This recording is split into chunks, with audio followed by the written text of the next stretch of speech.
to meet you. A lot of good things about you. Oh, well done. I take them well.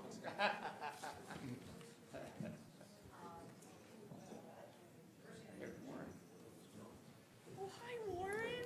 Oh, my gosh. How are you? Oh, I miss you. Oh, you're doing good. You still get on. What, are you poaching all our people? Yeah, but...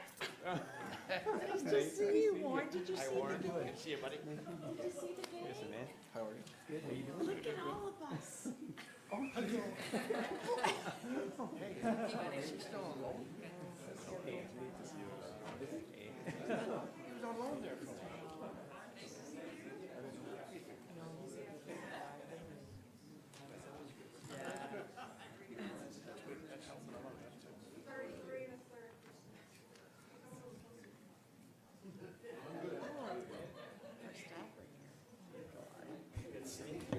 I don't want to start moving that way. He said?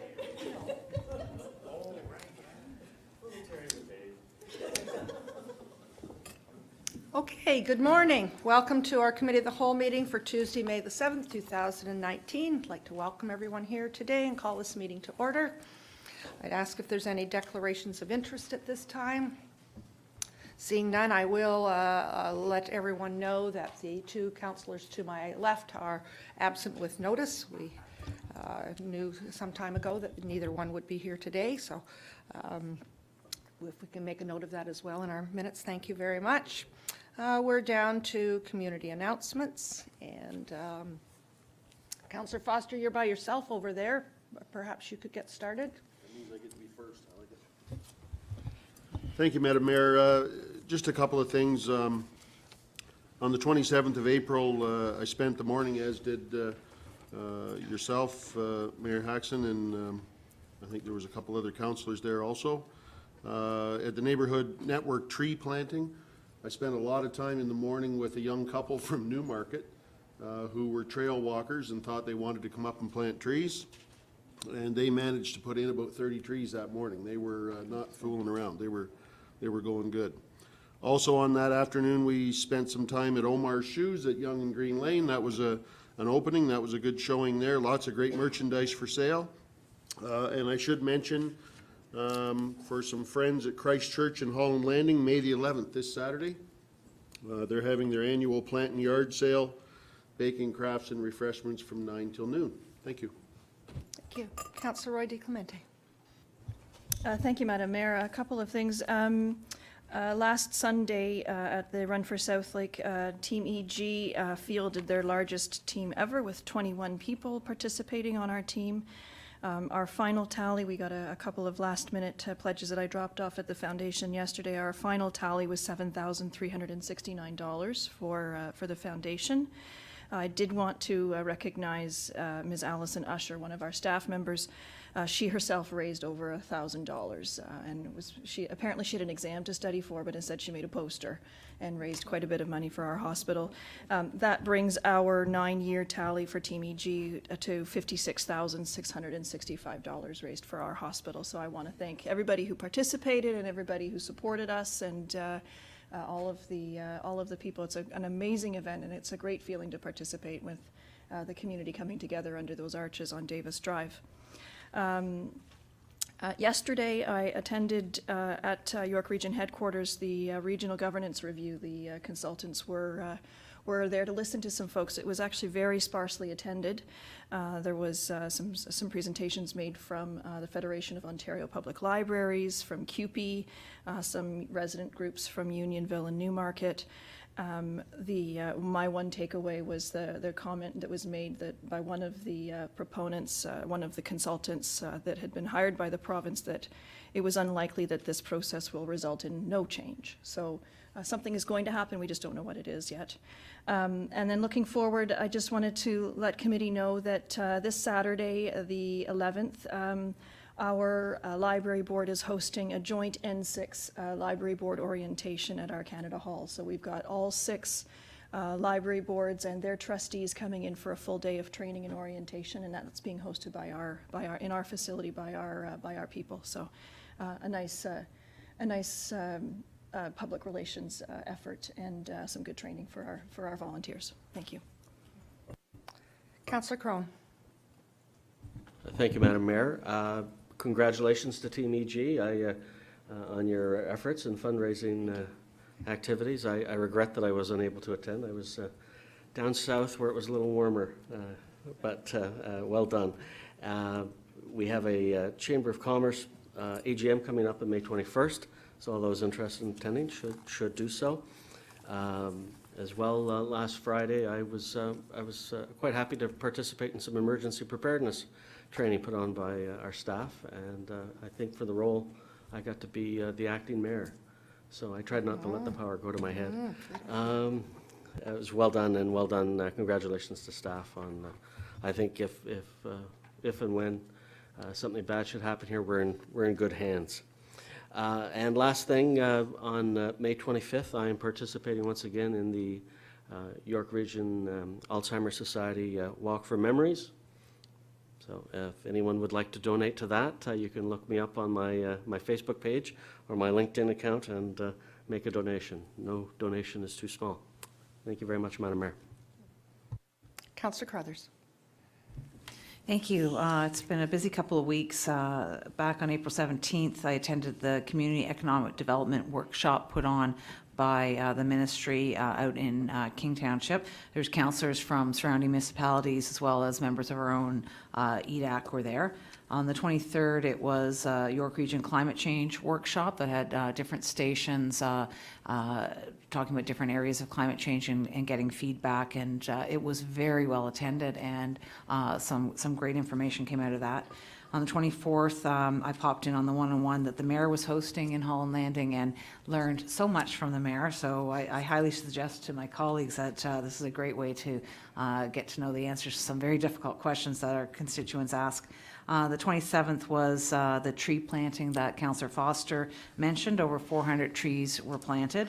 And also the Women's Show was on that day as well. So that was a busy Saturday. Run for South Lake. Thank you, Tara, for organizing that. It was a pleasure to participate again, and it was nice that you ordered the good weather because that made it so much nicer. And then lastly, last night was our first Diversity and Inclusion Advisory Committee meeting. We have 16 members, and we'll get to a more fulsome report back on that at a later date, but I just wanted to let you know it got off the ground, and it was really good. Thank you. Thank you very much. I just have a couple that haven't been mentioned. I attended Crime Stoppers last night, and a lot of people from East Gwillimbury in attendance who volunteer their time, and it's a huge, huge difference that they make. Victim Services was on Friday evening as a fundraiser, and it was sold out. With a lip sync contest, lots of fun, and lots of silliness going on the stage, and they made a lot of money. Also, last Friday, I attended the Ontario Women in Law Enforcement Awards, and pleased to say that there was a police officer from York Region that won a very substantial award. I'm hoping that there'll be an announcement from York Region. She made us very proud. I attended Saturday night at the Cedar Center, and for those that are not aware of it, it is a community, it's in our community that deals with children and adults with sexual abuse, and a sellout crowd. They made a lot of money, and I'm very proud to sit on their board of directors. And the character awards were middle of last week. Attended there on behalf of East Gwillimbury as well, and it was a lovely evening, and those that follow Facebook, Vince's Market won for the community award. They did a terrific job. Thanks to Tara for being our lead on Team EG. For the hospital run, it was terrific, and we had a lot of East Gwillimbury people there. I think that's all that I have. I'm just going to talk about moving forward, and today we have the chair in the audience today, Chair Emerson, and it is his 50th birthday today. So congratulations, happy birthday. well, maybe 50 and one or two more. Thank you. And as most people in the audience know, we are a character community. We have the character attributes around the room here. We live by them in the council chambers, and we work by them on a daily basis. It is the first meeting we've had for May, and May is about responsibility. I will be accountable for my actions, be reliable, and keep my commitments. And some suggestions: complete tasks on time, honor your word and do what you say you will do, acknowledge mistakes, and be accountable for your behavior. With that, we will move to our item D, which is our presentations. And Mr. Clerk, if you would please introduce our first presenter. Thank you. Through you, Madam Mayor, your first presentation is Mr. Rabeau, Director of Capital Planning and Delivery, Environmental Services, Regional Municipality of York, making a presentation to committee regarding the Upper York Sewage Solution updates. Good morning. Welcome. Morning. Good to have you with us. Thank you, Madam Mayor. This is a topic that comes up very often in our council chambers. Well, yes, thank you, Madam Mayor, and through you to members of council. It's very nice to be back. Always enjoy visiting.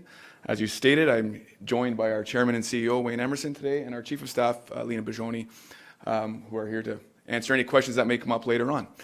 As for now, I'm going to go through a presentation on the UYSS project. Basically, today I'm going to give you a status update on the project, where we're at today. As you know, we've encountered some delays along the way, and I want to talk about what the impacts are of some of those delays and what we're doing about that. But on that note, what I want to start with is just reminding everybody what this project is about. Essentially, it's to, I'll say, accommodate growth in the municipalities of Aurora, Newmarket, and East Gwillimbury. This is future growth in the regional official plan and your community plans, and it takes us out to dates beyond 2031. Now, why I say accommodate, because I like to remind everybody that this is provincially approved and mandated growth that has to happen. This project isn't about the growth itself. It's more accommodating environmental protection. These people are coming to this region, these municipalities, and we need to ensure we're doing it in the most environmentally responsible way possible. And that's what this Upper York project is really about. So before I get into the update of the EA, I want to give a little bit of a background or history lesson here just on how we came to today and the history of the sewage system here, because it'll get everyone up to date as to how this all goes. So I'm going to go back pre-1980. In pre-1980, municipalities like Aurora, Newmarket, who had large wastewater facilities, treated them locally, and they were discharged into the Lake Simcoe watershed. So everything north of Bloomington Road is considered the Lake Simcoe watershed. So all that flowed to Lake Simcoe through natural rivers and streams. Also, south of Bloomington Road, which is the Lake Ontario watershed, any plants there traveled to Lake Ontario as they were discharged out into rivers and streams. So basically after 1980, the province came out and said, look, we need to protect the environment a bit more. At the time, technology for sewage treatment wasn't as far along, so they decided to build the York-Durham sewage system. And that was to build the Duffin Creek plant down on Lake Ontario in Durham region and build a network of pipes up into Aurora, Newmarket, so it could all flow south. So now you had things like, or plants like Aurora, Newmarket flowing down through the York-Durham system, through right through the region, down into Durham region, into our plant. So it was actually going over the watershed, no longer going to Lake Simcoe. So that happened in the post-80s. Now, in the 90s, the system was transferred to us. As you know, the region was growing, a lot of growth coming, new infrastructure being put in, adding on to the York-Durham sewage system. So we kept expanding. So the province had to get a hold of this, and in the 2000s, I believe it was 2004, they basically said, okay, look, you're building all these pipes, you're doing all these projects, but you need to do it in a sustainable way, and we want to make sure we're doing it properly. So they subjected some projects to environmental assessments and some to individual environmental assessments. For example, one of the individual environmental assessments they called out was the Upper Leslie Sewer. So it was called the Upper Leslie Sewer, which we thought was going to be. So come 2008, when we started the Upper York project, in everyone's mind, it was going to be a sewer that was tunneled down through the Oak Ridges Moraine down to Lake Ontario at our Duffin Creek plant. And with the Lake Simcoe Protection Plan coming into place in 2008, it was kind of like, this is a given. This is the way we're going to be going. It's the Upper Leslie Sewer.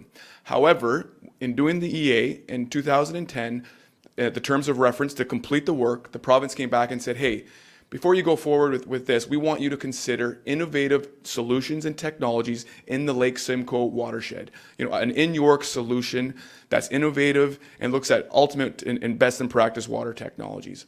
So from 2010 to 2004, in going through the EA and what this opportunity brought, it was kind of obvious to us that this was going to be a preferred solution. And going through the study and the criteria and analyzing it, in 2014, it was tabled as the preferred solution for the Upper York project. No longer a sewer going south. It was the Water Reclamation Center and Phosphorus Offset Program. So we spent $25 million studying this environmental assessment and this solution. Filed it in 2014, spent a few years going back and forth in the province, but in early 2016, the province issued their government review saying they're in support of the project, it met the terms of reference, it meets the act, and support it going forward. However, late in 2016, we got feedback that they had their own provincial duty to consult that they were undertaking and going on. That was late 2016, and today we're here in 2019 without an approval. So we've kind of been sitting silent from, you know, official response from the ministry since 2016. I'm going to talk about the force main in a second. It's kind of parallel to all this, but as I stated, we're now in 2019, and you know there's no certainty on this project without an approval. So the force main twinning project, that was a component of the project. It's a sewer through Newmarket. Now, it's not a huge capacity piece, or if at all a capacity piece. It's more tied to redundancy and efficiency of the system. The Newmarket pumping station, which is also servicing East Gwillimbury right now, only has a single force main coming out of it. Most, if not all, large force mains have two force mains coming out of them. For example, the 3 new facilities we've just built in East Gwillimbury all are going to have 2 force mains coming out of them when operating down the road. So they're going to have that redundancy and efficiency for maintenance and cleaning, etc. Newmarket doesn't have that. So last year, the province came forward with a declaration order and pulled that piece of the Upper York project out and said, go ahead and build that. It's important. Environmental public protection is paramount. Go ahead and build that. So we've tendered that. It's starting construction next month, and we'll go forward with that, that component of the project. Now, in terms of the Water Reclamation Center and the offset program, we haven't been sitting around waiting for this approval. We've been advancing it. You can see a rendering here. I've showed you this before. It's just a rendering of what the facility will look like on the east side of 2nd Concession, just north of Queensville Side Road. So it gives you an idea of what you're going to be looking at into the future when the plant is constructed. We've advanced the detailed design. We're basically 100% complete. We've done demonstrations on phosphorus offsets, or we're doing them right now. We've done them on our membrane filtration. We've done pile testing for the foundations. We've basically advanced this so that when we get the approval, we can hit the ground running and really move forward to get this to construction. That's the mandate we've been driven by our council. They've been very positive in supporting this going forward. So we're basically ready to go once that approval comes from a design aspect. All our property is acquired as well for our linear and our facility. Just a little bit about the membrane demonstration. Up at our Keswick plant in Georgina, which also has membrane filtration. It's one of our top performing plants in the watershed. We did a pilot for the units that we're going to be purchasing for the Upper York project. We did that pilot last year, I'll call it a demonstration because we've already procured the technology. And it outperformed anything we could have expected from a membrane standpoint. And this doesn't include the reverse osmosis component that's also tied to the treatment. So that was done last year with very good results. Last summer, you might have seen us out on 2nd Concession on the WRC property doing pile testing. Basically, we were testing soils and pile and geotechnical conditions for the foundation of the facility. By doing this testing, we were actually able to minimize the foundation design and the pile design by about 500 piles, which obviously optimizes cost and a little more efficiency in terms of construction. So that was some worthwhile activity that we took on last year at the plant site. Again, come later this year, we're also going to be looking at our UV treatment in our odor management systems. We've held off on this component just because of the lack of approval. We didn't want to rush in. Technology is always changing on this front, and they're pretty basic procurement approaches. So later in 2019, 2020, we'll have pre-selected the UV and air management systems. hopefully in parallel with some, positive news on the approval of this project. I'm going to talk about the phosphorus offsetting program. As you know, this project also comes with this offsetting program. It's part of the innovative solution. So the increase we're getting on capacity for the plant, we have to offset the phosphorus reduction in the system and in the watershed. So that project is part of the Upper York solution. However, as you know, and as I was here in 2018, we talked about the demonstration that we're doing as part of it. So we've advanced 2 ponds, one of them right at the border of East Gwillimbury and Newmarket, and then one in Aurora. We're working on these ponds just to show, how and demonstrate how they're going to work when we actually do the offset program, which is about 10 to 15 ponds as part of the Upper York project. So we've been able to start this. We're in design. I think you know the Princess Auto Pond, we call it, just that Green Lane, and I think it's Leslie. So we'll be working on that pond. We'll go to construction this year, and we'll be able to see that improvement and just see how the phosphorus offsetting works in terms of getting that net reduction for the future project and total program. And I should say that we've worked very closely with your staff and the Conservation Authority on this, and they've been very supportive. As you know, we were here last year talking about it, and we'll be back with updates in terms of progressing with that construction. So lastly, I want to talk a little bit about some of the impacts we're encountering with the Upper York delays. As you know, we anticipated approval some time ago, and anticipated being construction at this point, but that's not happened as of yet. Based on submitting back in 2014, we anticipated an approval sometime in 2015. Earlier dates we had bounced around was 2022, it was 2024. And now we're at, if approval came today, it would be 2026, and that's literally, an imminent approval would be a 2026 year-end completion. So this obviously puts some of the concerns in terms of the growth that's coming. This municipality is growing, Aurora, Newmarket are growing, so all this growth is coming, and we don't want to fail our mandate under the provincial growth plan, and we want to be able to accommodate that growth as it comes, because it's coming. There's also the very sensitive issue, I know, for this council and public around the Holland Landing lagoons.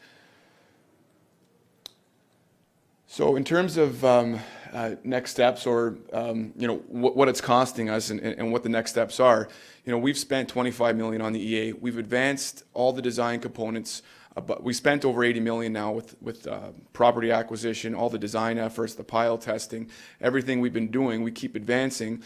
However, every day that you delay, it costs more money. I mean, we're monitoring right now. We're monitoring the existing conditions out in the environment, so that when we update the plant, we're going to see what the post conditions are. So that's got to be kept up to date. We've bought property now that we have to maintain. So all these things are coming up in the uncertainty, and we're going to get conditions with the EA. So not having that understanding is a cost factor as well. So that's some of the impacts and concerns that we have as a region in terms of managing costs on this project. Lastly, we are working on some interim solutions. We have a couple of facilities that we're working on in the York-Durham sewage system to help accommodate some of the growth that's coming. Hopefully a little bit of additional capacity. Certainly nothing like what the WRC is going to provide when it comes, but at least a few years of support as the growth continues to happen in our municipalities, so that we can accommodate to some extent. So to shorten the bridge between when the growth has to stop versus when the water reclamation center comes on. But we'll hear more through Regional Council on our capacity allocation process or capacity assignment process on some of those numbers and efforts. So that concludes the formal part of my presentation and an update. So I'm free to take any questions that you may have. Thank you very much. Questions from members of council?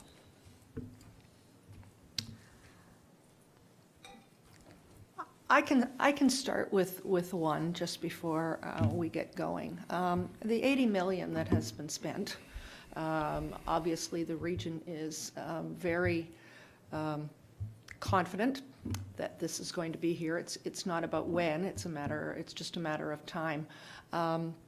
What is left to do?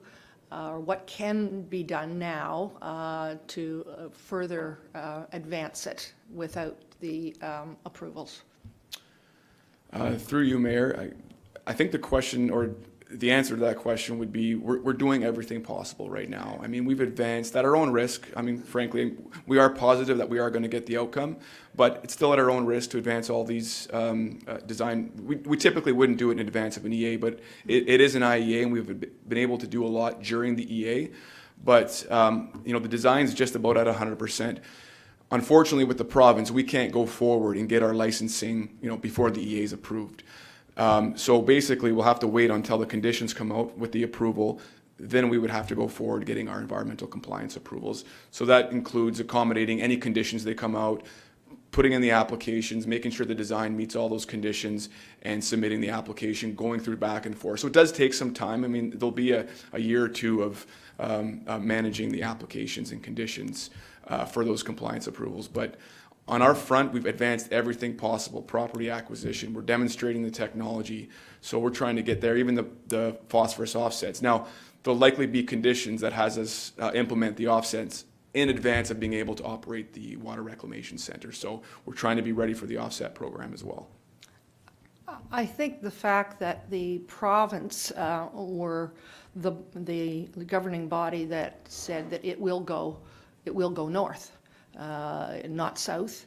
That in itself, I think, it's going to take some time to dot the I's and cross the T's, but I believe that when it originally was planned, it was planned to go south, and it was the province that had indicated that it needed to go north. So they may put very stringent conditions on it going north. At this point, it just seems the longer it is, they're dotting more I's and crossing T's, but I believe that because they chose to have it go north, that ultimately it will be a north solution. It can't go south any longer now. Is that correct? So that is correct, and I think it's not just a story about whether it can go north or south. I mean, it really is about the best alternative. They pushed us into considering these treatment technologies and this innovative solution. So, I mean, this really is the best solution. Do we really want to be tunneling a new deep tunnel through the Oak Ridges moraine? You have the Holland River that's in a degraded state. You have an opportunity to put some very clean water into it and help build the health of it. So that all factors into this. You have an offsetting program. So, the watershed's been impacted by phosphorus. We have an opportunity here to solve this problem with the growth coming in the sewage solution, but also impact change and have a net benefit on the watershed.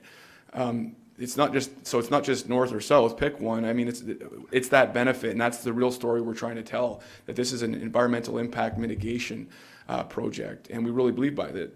From a practitioner standpoint, that's where we're headed, and that's how we knew or thought it would come up preferred, because the benefits were there, and from a criteria perspective, it just far outweighed the tunneled sewer.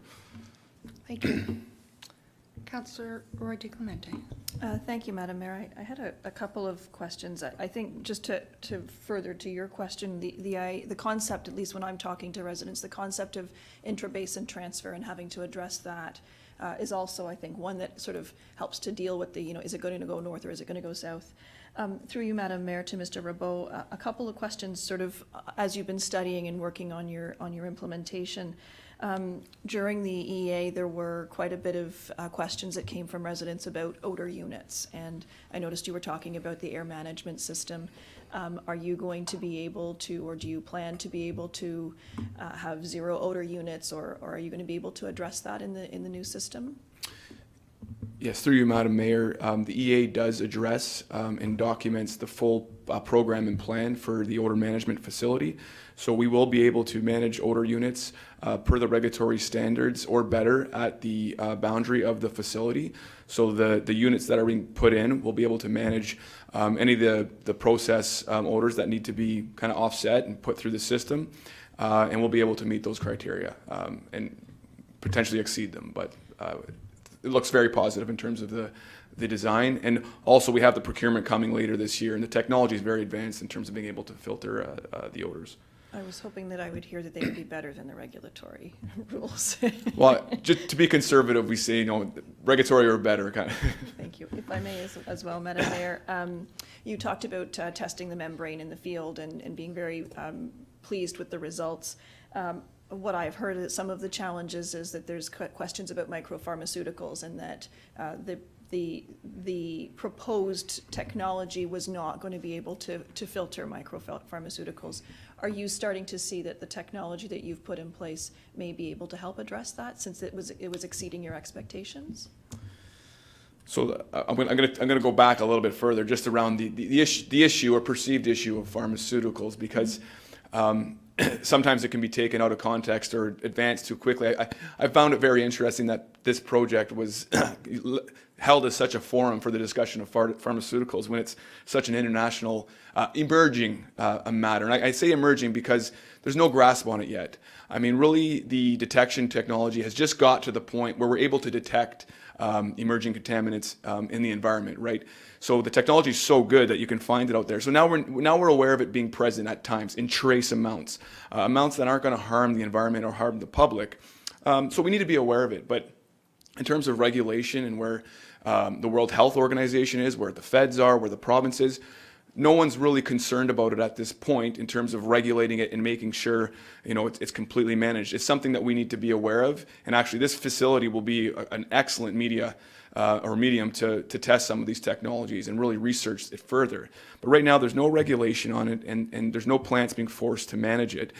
Now, what we say in parallel to that is that, and if you were concerned with membrane and reverse osmosis, these are the two best technologies out there for removal. It's been tested internationally. If you are going to basically remove this from the water, these are the two technologies you want in place. So it's very effective at removing it. It basically strips the water with reverse osmosis.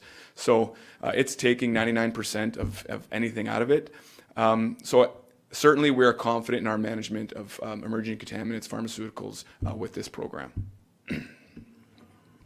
Councillor Carruthers. Thank you so much. I have a couple of questions and a couple of comments. I really appreciate this presentation. Half of us up here are brand new to our role here, so bringing us up to speed is very helpful, because some of the presentations that you've made in the past, if they didn't make it into the newspaper, we didn't necessarily know about it. So I appreciate that. We had talked at one point about there was plans for a phosphorus cleanup in the Holland River. My concern is, you know, the wellness of that river, and you've touched on that we need to get that cleaned up. And is there still the plan for a separate phosphorus cleanup on the river?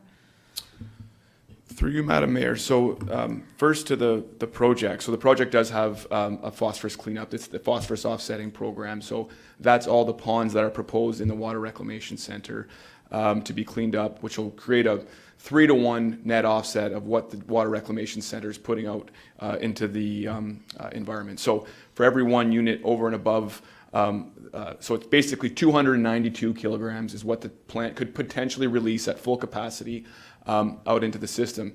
So based on what the lagoons are at 124, there's a difference of about 168. We're going to take out 3 times that from the watershed, so that there is the net benefit on phosphorus reduction. So that's the overall program for the Water Reclamation Center. Now, the Lake Simcoe Conservation Authority does have their own LSPOP, so their own offsetting program as it relates to development. They're also taking that on as part of their mandate to offset phosphorus getting into the watershed. It was my understanding that there's a problem with the polders up on the river, and that there was going to be a separate thing to clean up the phosphorus coming off of those. Right. So there was a study done by the Conservation Authority a few years back looking at the polders, which would impact the Holland River, just in terms of the phosphorus coming on. They did a study to look at if you put a treatment facility on that site or on the river, you know, they could remove, I can't remember what the number is. It's several tons of phosphorus. Now, there's no current official plan to advance that offsetting program, but it's something that's been studied as a feasible. Is it feasible? And it is to be done. But I think the range was around, I can't remember, around 40 million perhaps to do that work, 40 to 50 million. I can't recall. So that's not funded or necessarily specified to any party right now to actually go and undertake. Okay, I just think it's important when we're looking at doing something as big as this that we go the extra mile and try and make that river absolutely as clean as possible. The other comments I had were around the lagoons, and as you know, we get calls all the time about it. There's a lot of fatigue from our residents. They call, nothing happens. So, that it's not that the smell goes away. It's that the residents know that calling to complain doesn't make any difference. It's not just when the ponds turn over, but there's a lingering smell that can be smelled at any time. And given that there is this stench of raw sewage in a portion of our town that continues for decades, and given that you said there's no certainty of when the Upper York would be approved, I think it's time that we start separating the issue of decommissioning the lagoons from the Upper York. It's been decades that people have been waiting for this. We have a lengthy report coming to us from CIE yesterday that shows that we've been told over and over again that they would be decommissioned. And I think that it's time that we separate that and we look for a creative solution to decommissioning the lagoons in advance of the Upper York. Our community can't wait another decade, and then when another decade comes, it's going to be another decade.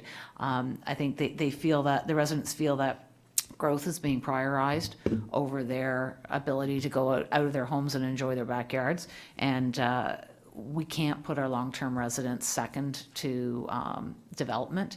Those lagoons have to be decommissioned, and we can't wait 10 years. So I think it would be very prudent for us to get all parties at the table, because I know we often respond to our constituents, well, it's not us, it's the region, and it's not the region, it's the province. I think we need to get everyone in a room and sit down and look for a creative solution, because I think the will isn't there if you can't smell it. But if we could have a round table down there at the lagoons, and anytime it smells, like you go down there anytime and smell it, I think that we might get the political will to look for a different solution than just wait another decade.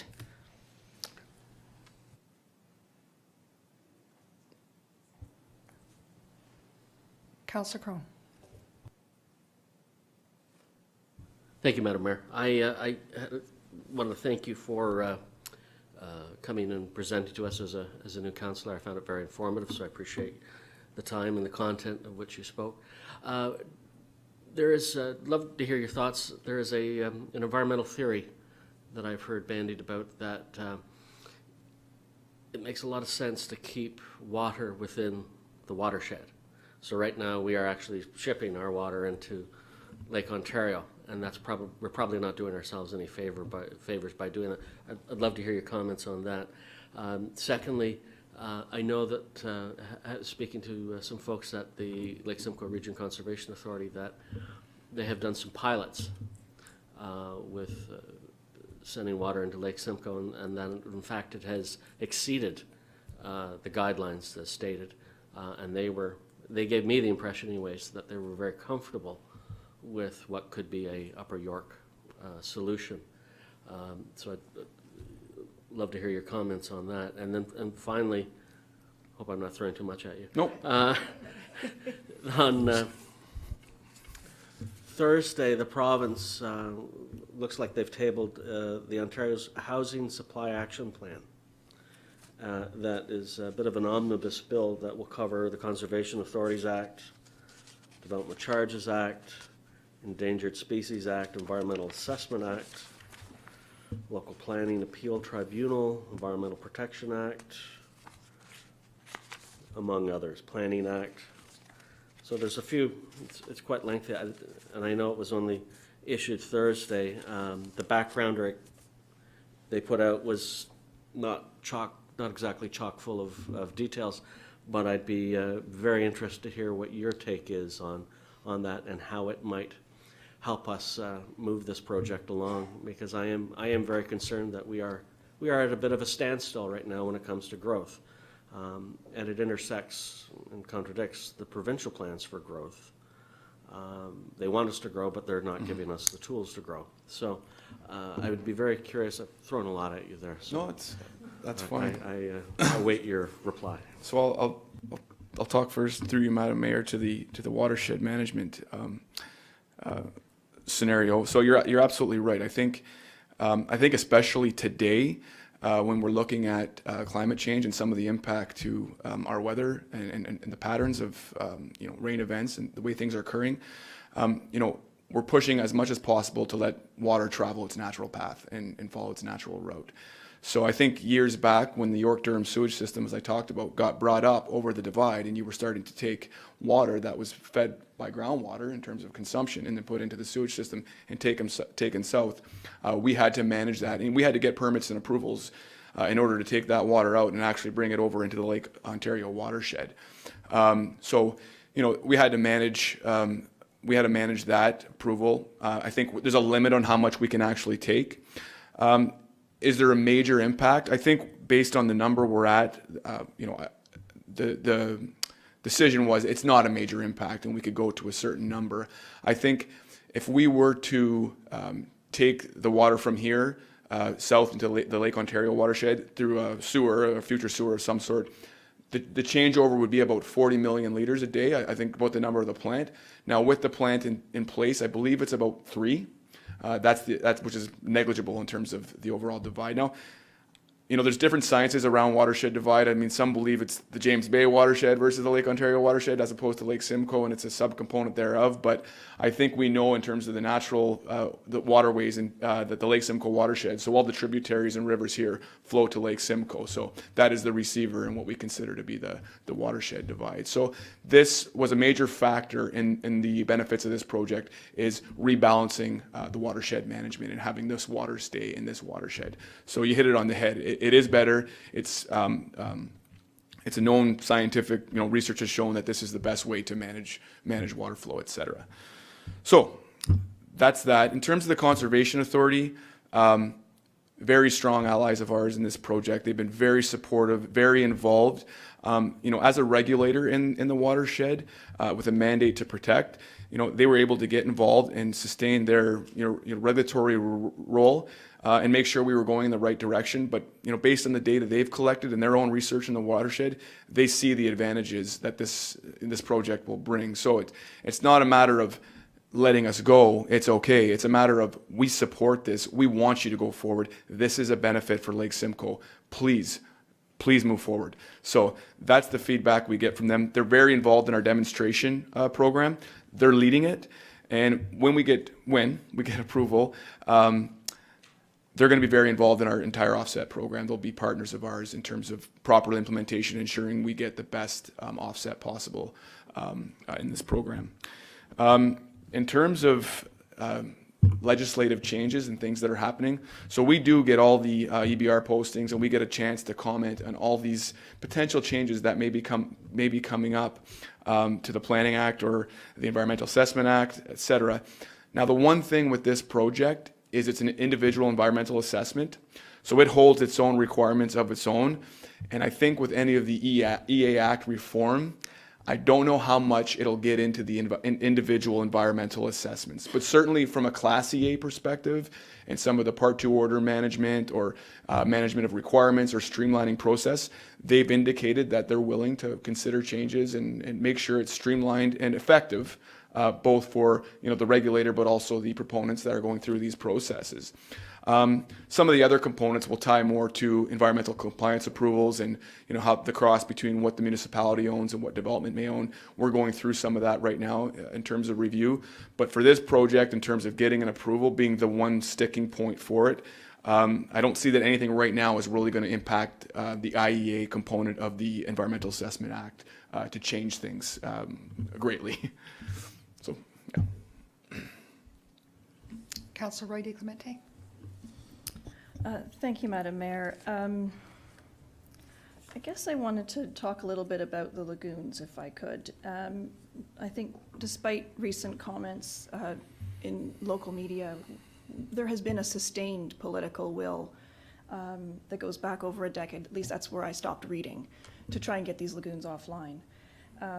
I take exception to the idea that when someone calls us to complain that we've shrugged and pointed the fingers elsewhere. There's over 116 references to the lagoons in our document center because we have been working, 3 councils and beyond have been working to get them offline. We have an opportunity, I think, with a change in government to ask our representative, who is new to our community, to see if she can move things for us and to, as a collaboration, together, and I know the region has shared our concerns as well, to try and turn these wheels a little bit faster. But to suggest that, we've simply shrugged when someone calls to complain is not, I take exception to it, because that's certainly not how I've responded to people when they've called. Perhaps I could ask you, Mr. Rabeau, through you, Madam Mayor, you referenced a capacity assignment process, and over the years it's been my understanding that the YDSS was sized to accommodate the flows that were going to the lagoons. And so it was my understanding that when the YDSS was online, that we could take those flows and divert them south into the YDSS system. But the individual EA required that the certificate of approval stay with the lagoons, and that the lagoons remain operational at the ministry's direction, that the lagoons remain operational until the Upper York sewage solution was approved and in place. So I guess what I'd like to do is have a conversation to confirm that that allocation still exists in the YDSS, and if it's simply a matter of getting the minister's approval to say, we'll take the certificate of approval and we'll, at our own legislative level, put it on the shelf and allow you to take these offline. So I guess my question is about the allocation policy. Through you, Madam Mayor, so just to answer this, I want to go back a little bit, and I'm going to go way back, because I've been here, I don't know how many times, and I think every time we have had a healthy discussion about the lagoons, and certainly a very sensitive topic. I mean, very much empathize with some of the experiences that at least the public are having, to live there, so I completely understand. So I think going way back, and I talked about the Upper Leslie project and the fact that it might be a sewer that gets constructed. I think at the time of starting the EA, and we were going to be constructing the York-Durham sewage system up second concession, there was a time when, before the WRC was even fathomed, that the lagoons would have come off and gone into the York-Durham sewage system. So I think that changed in 2010 with this innovative solution, and obviously the province tied the WRC directly to the environmental compliance approval or license of the lagoons.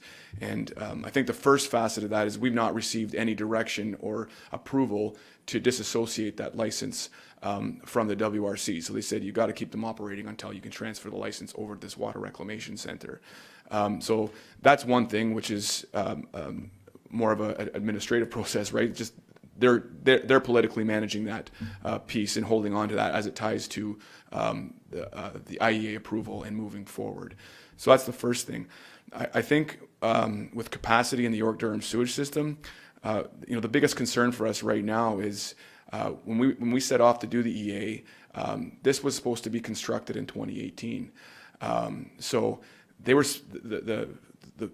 the plant was supposed to be working in 2018. I think the YDSS extension was the 2015, 2016 timeline. So there's only a three-year gap between, when it would have been constructed with the approval in a timely fashion to where it is now. It's almost 10 years of extension, and we still don't have an approval to when it's going to be commissioned. The growth is still coming on. There's things happening.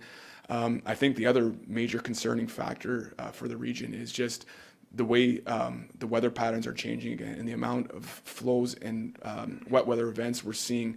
The 100-year storm is now becoming the 20-year storm or the 5-year storm. So the science is changing around extraneous flow in our systems. So this is very concerning for us, and we need the time and ability to monitor what's happening and what's getting into our systems, and just make sure what capacity we actually have. So we have to do everything very thoughtfully and very slowly in steps. We can't just allocate out for a long period of time, especially when we don't have certainty on a future facility. So we need to weigh our options. I'm not saying which way or another. I mean, if the province were to mandate something or disassociate something, we'd have to do our homework and really assess it, because the last thing we want is to make a decision and then basements are flooded with sewage. That would become a big problem for us. I think a lot bigger than the odor right now, not just discounting how important that is. But we just got to be very cautious in the way we manage the York-Durham sewage system right now and what the capacity is. So I think you'll see a thoughtful process as it relates to capacity assignment and the steps we take. So I just want to clarify, to be absolutely clear, Is the YDSS sized to take the flows from the lagoons at this time? At this time, no, I couldn't say for sure. I have to say no at this time. We'd have to monitor a bit further.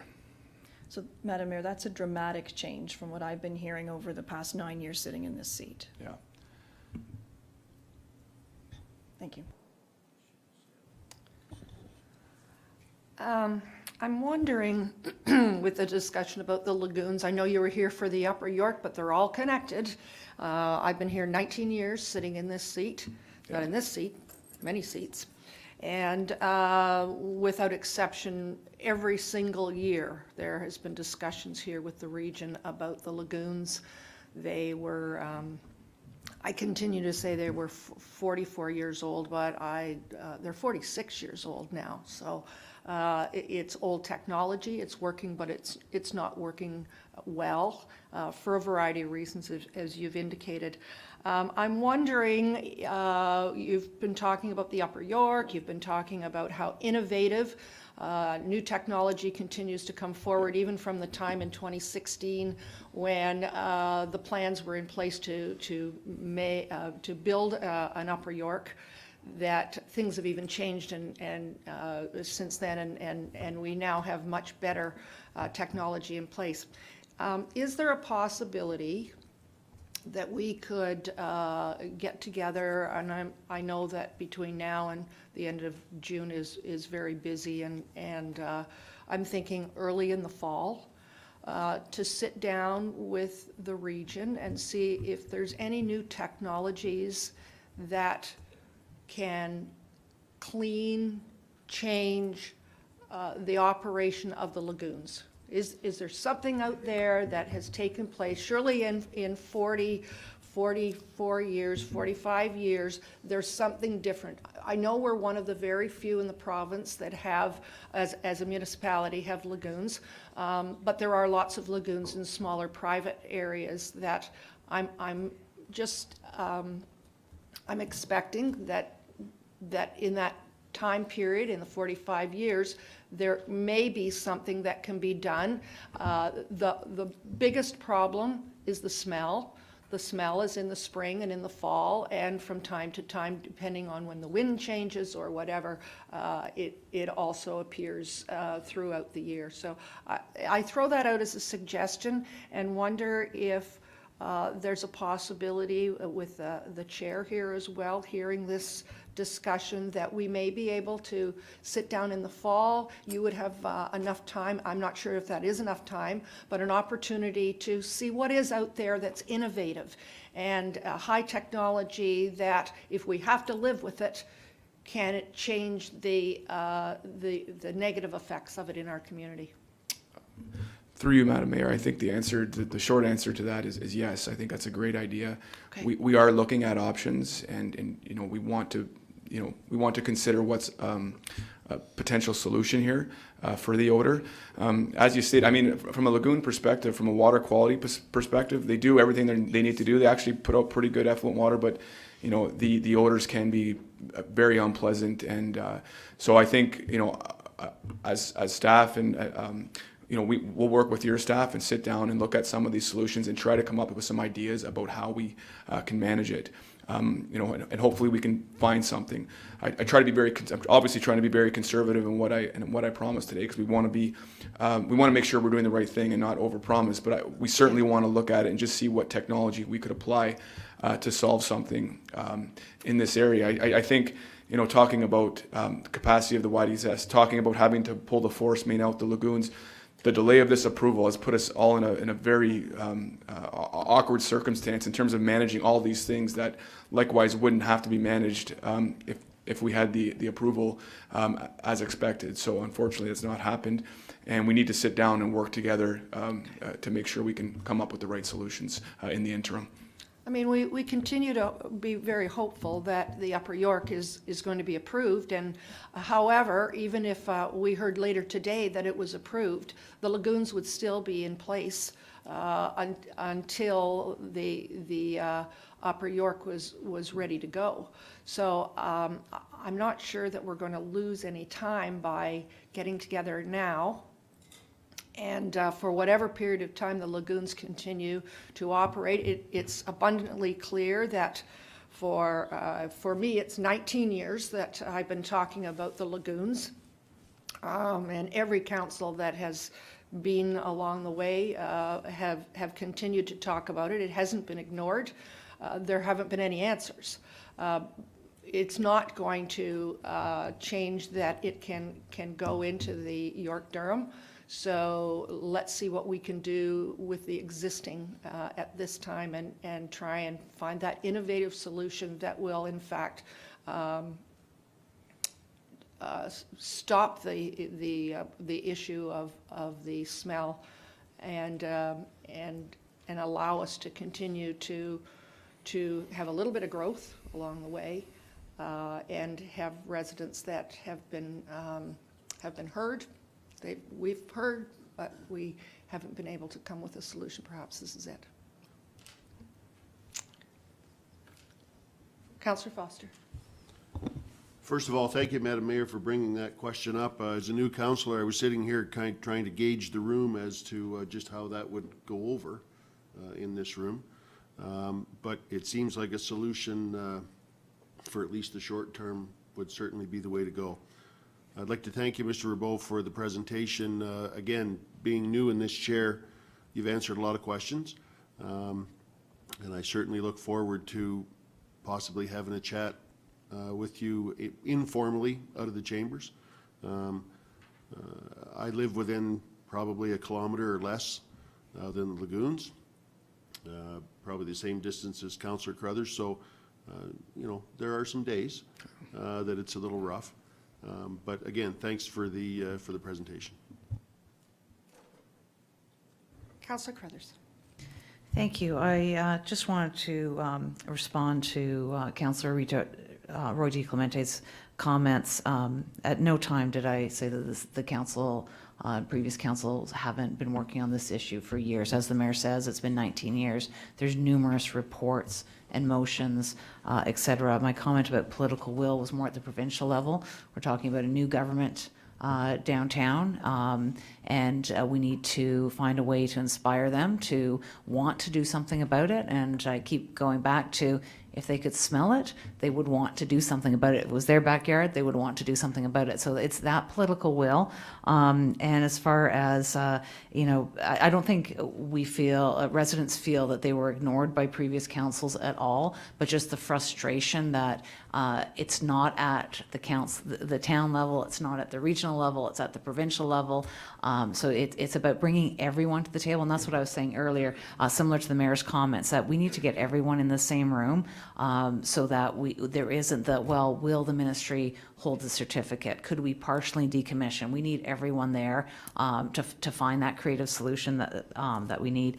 And as far as political will at this table, I was told less than a week ago by two councillors here to leave it alone, just let it go. And when I talk about political will, it's that political will. Every single one of us here needs to want to continue to push for this on behalf of our residents, because in 2019, it's unacceptable not to be able to go into your backyard because of the smell of raw sewage. So that's what my comments were pertaining to, not to anyone in particular. Thanks. Thank you. Thank you very much. Chair Emerson. Yes. Thanks, Michael.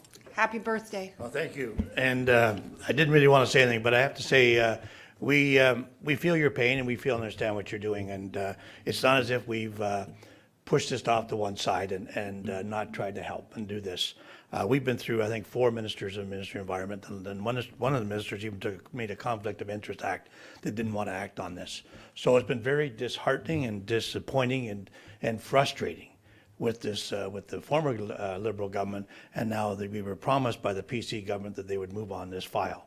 Lena Bajoni's been working day and night trying to get them to approve this file. Give us the file, prove it, and tell us the conditions, and we will go forward.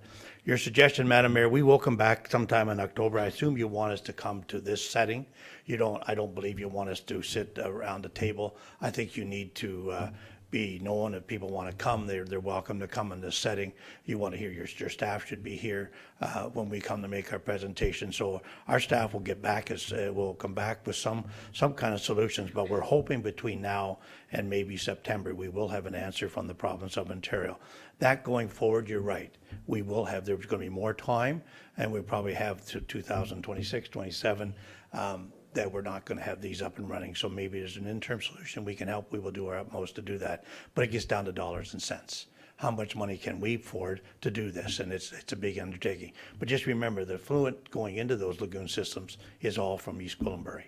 It doesn't come from Newmarket or Aurora. All the effluent going into the lagoons is strictly from East Gwillimbury. So it's your growth that is going on, and because there was room in the lagoon systems to go on forward that. So I will stop here and just say I'd happy to answer your question if you have any questions to me, but I'm saying to you, we will do our utmost and come back to you as soon as we possibly can, early in the fall, with some kind of solutions and see where we go from there. And hoping we'll have a minister's order to say go ahead with it. So we haven't stopped, and I would ask you to constantly continue to see. You see Minister Maroney more than I do, and at functions, at different events that you may see her at the church on the weekend or something like that, Councillor, and by all means, just don't forget to say we're still waiting for that approval, because we are. Thank you. Thank you very much. I think that's the best of both worlds in that we continue to push for the Upper York, and we are hopeful that there are some innovative new technologies that will help with our lagoon issues. Thank you. Could I have any other questions? I'm not seeing any. A motion to receive, please, Councillor Crone. All those in favor? And that's carried. Thank you very much. We now have a second presentation. Thank you. Through you, Madam Mayor, I think there's a team of members, but I believe there's a couple presenters from the region here, Salim Alibai and Anne-Marie Carroll, making a presentation to committee regarding the 2019 to 2022 transportation budget. Welcome. Good to have you with us again. Thank you, Madam Mayor, members of Council. I'll be presenting today with Anne-Marie Carroll, General Manager of York Region Transit. So transportation is top of mind for many residents in the region, and there have been considerable discussion at Regional Council when we were deliberating the 2019 budget. So we thought it was a good time to come here and provide you information on our role in transportation and talk about what we are building, maintaining, and operating the transportation network and infrastructure throughout the region. So just to start with some of the services that we provide through transportation services. First, from the left, transit. Through York Region Transit and Bus Rapid Transit, otherwise known as Viva, we move 35,000 commuters daily. That translates to about 22 million daily annual trips throughout the region. And as part of the service, we maintain a fleet and transit facilities. We maintain a 4,200 lane kilometer road network throughout the region. Through this network, we move 600,000 people daily. That translates to about 6 billion vehicle kilometers annually. As part of the service, we undertake winter maintenance, snow plowing, salting, patrolling the roads, and summer maintenance as well, grass cutting and the like. And we also maintain an intelligent transportation system, including our traffic signal network, Bluetooth sensors, and a camera system. Through transportation infrastructure planning, we plan for now and the future in terms of what sort of road network we need. And we also partner with other agencies to undertake projects that they're working on, for example, the Young Subway extension.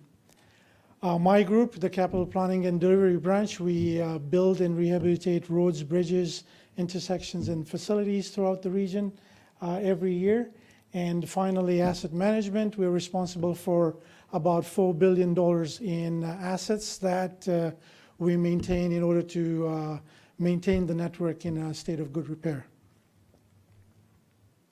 So in the presentation today, I'll talk about the capital program, and then my colleague, Ms. Carroll, will speak about the operating side. So I want to start with this map showing the southern part of the region. You can see the border with Toronto. The lines on the map are the arterial road network, and the colors are traffic delays. So green is traffic moving well, so you can see the 407 across the screen moving well, but you can see a lot of the 401 and the 404 is red, which is slower traffic and congested. And the yellow, which is the entire network within the southern part of the region and City of Toronto, the arterial network, is yellow-orange on the screen here, which is something in between the green and the red. And this is no different than any other part of the GTA. The urbanized areas in the GTA are congested and there are traffic delays. So transportation is a multi-jurisdictional responsibility, starting right from you folks here in the EG with the local network, with the region with the arterial road network, up to the province with the provincial freeway system. When you look at public transit, we provide transit at the local level, we provide bus rapid transit, and then the province provides GO buses and GO trains through Metrolinx. On the map, you can see the various initiatives that are underway throughout the region. I'll start on the legend there. You can see the BRT projects on Highway 7 and Yonge Street, and the subways, the Spadina subway that is completed, and the work that is currently underway on the Yonge subway extension. The Ministry of Transportation is extending Highway 427 to Major Mackenzie Drive from Highway 7, and also making improvements to the Highway 400 and Highway 404. Metrolinx is improving the Barrie GO line and the Stouffville GO line, and our projects, considering the resources that we have today, we are focusing on how we connect to those higher order transit and the provincial freeway system. So you'll notice that our projects connect to those and provide access and egress to those higher order provincial facilities.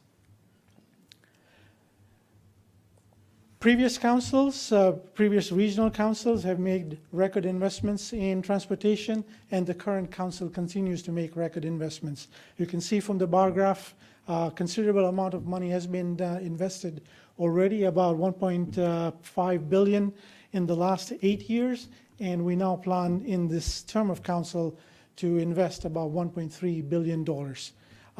And this is everything in growth, investments in growth to increase the capacity of the road network, and asset management projects so that we maintain the existing network in a state of good repair. So I spoke about the investment made over the last few years. This is a map showing the last 10 years on what has been invested throughout the region. You'll notice that in East Gwillimbury, you are aware about the second concession project that we completed, a couple of years ago, and also investments that we made in asset management on, long sections of Warden, Kennedy, and McCowan. So this is the map that Council approved in February of this year. This is the 10-year Roads and Transit Construction Program. The colors on the map indicate when we plan to tender these projects. And as I mentioned before, the growth is in the southern part of the region. The congestion is in the southern part of the region.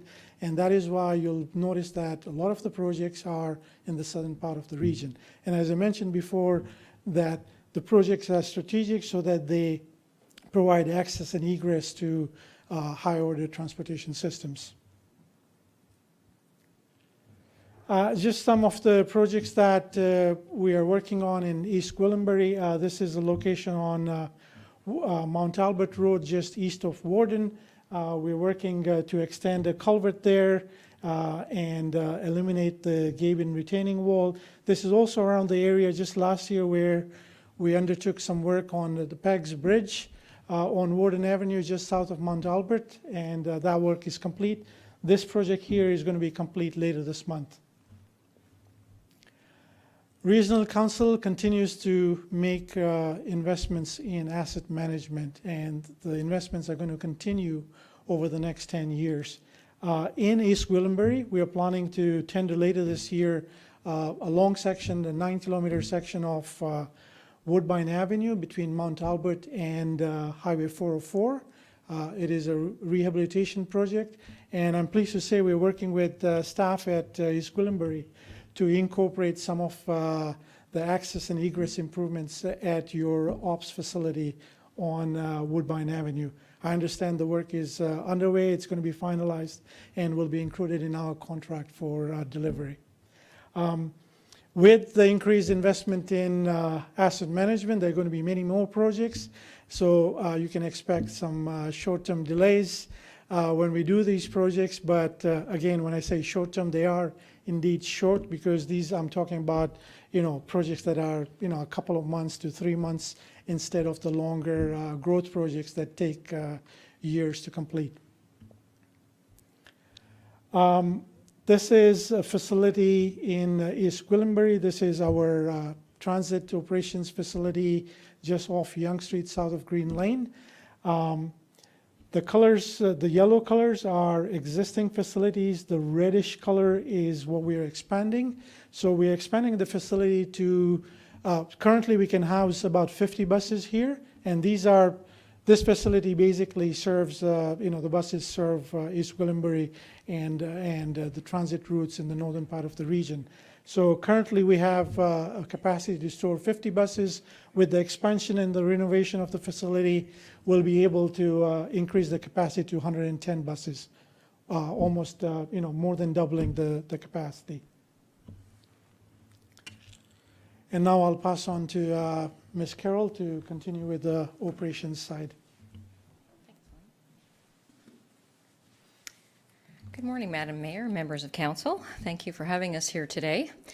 This is the first time that transportation service, both as transit and capital and roads operations, has presented jointly. So we're happy to be here. So just moving on to the operations area, just to touch on the budget a little bit. As you can see here, our net budget for transportation services is pretty much split between the transit operations and the road operations. Between transit and roads, we do bring in about $73 million in revenue annually, and that's about $1 million in road permits, over $70 million in transit fares, and some additional money that we in transit get for advertising. The other thing I should point out on the transit side is we are directed by our regional council that we do have to maintain a 40% revenue to cost ratio, which means that we continually have to be able to pay for the service that we deliver with using our revenues for 40%. Council has also directed in the last budget approval that for each year of the next 4 years, our operating budgets across the corporation do need to stay below the 3% tax levy. So as a result, with growth in the region, all across the region, and coming up here to your community today, we can see that there's a lot of growth happening here, that we do have to really rationalize the services that we put in place in order to meet our budget goals.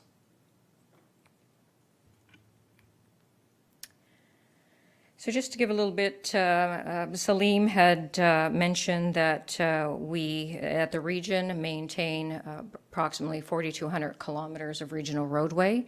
423 kilometers of that does service the East Gwillimbury area.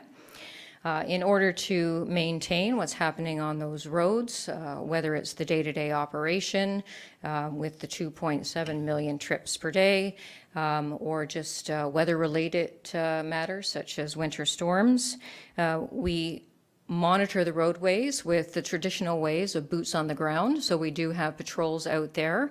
And some things that people don't think about is that because we do operate transit under transportation services, who's better to report incidents on the road, but a lot of those bus operators that run buses. So they also feed into our system. We have a 24-hour monitoring of the Roads and Traffic Control Center. And within that control center, they have live CCTV, so they're able to manage or monitor the roads and the road conditions on a real-time basis as well. And the benefit of that is the fact that they do have a widespread view of what's going on the roads, but if there is an incident that we have to respond to, that they can quickly contact our emergency services. They can contact the local municipalities if there's an impact to you at the local level. And they also benefit transit as well because they can give us some upfront information in regards to anything that's going to delay our buses. Also on the bus side, we do have cameras on our buses and we have cameras at all our facilities as well. So all this is integrated, so it's making it a lot easier for us to monitor, maintain, and respond to things in a quick manner. So just moving on to transit. Something that people don't know is the general area that we serve. So we serve the entire York Region area, geographical area, with some form of transit service. So we cover approximately 1,700 square kilometers with our service, whether it be through our paratransit or conventional type services. And that area is about 3 times the size of the City of Toronto. So when we're delivering transit services in York Region, we have to look at each community and figure out what is the best type of service to deliver to that particular community. And the way we do that is through a variety of different services. So currently we operate 129 bus routes. And on the left-hand side, these are the different service types that we provide. So Salim mentioned our Viva, which is our bus rapid transit. We have our YRT conventional, and within that YRT conventional, we offer things like school special. So up here in East Gwillimbury, you do have a school special that services the high school. We also offer express services in some of the areas as well. We do provide some transit services to the GO train stations. And on the paratransit side, we have what we call our Mobility Plus service. And that's for people who have physical and now cognitive disabilities that are not capable of taking regular transit. But we've also introduced our on-demand service, and I know you've heard quite a bit about on-demand because it has been up here in the East Gwillimbury area now for a few years, and we're expanding that service across the region.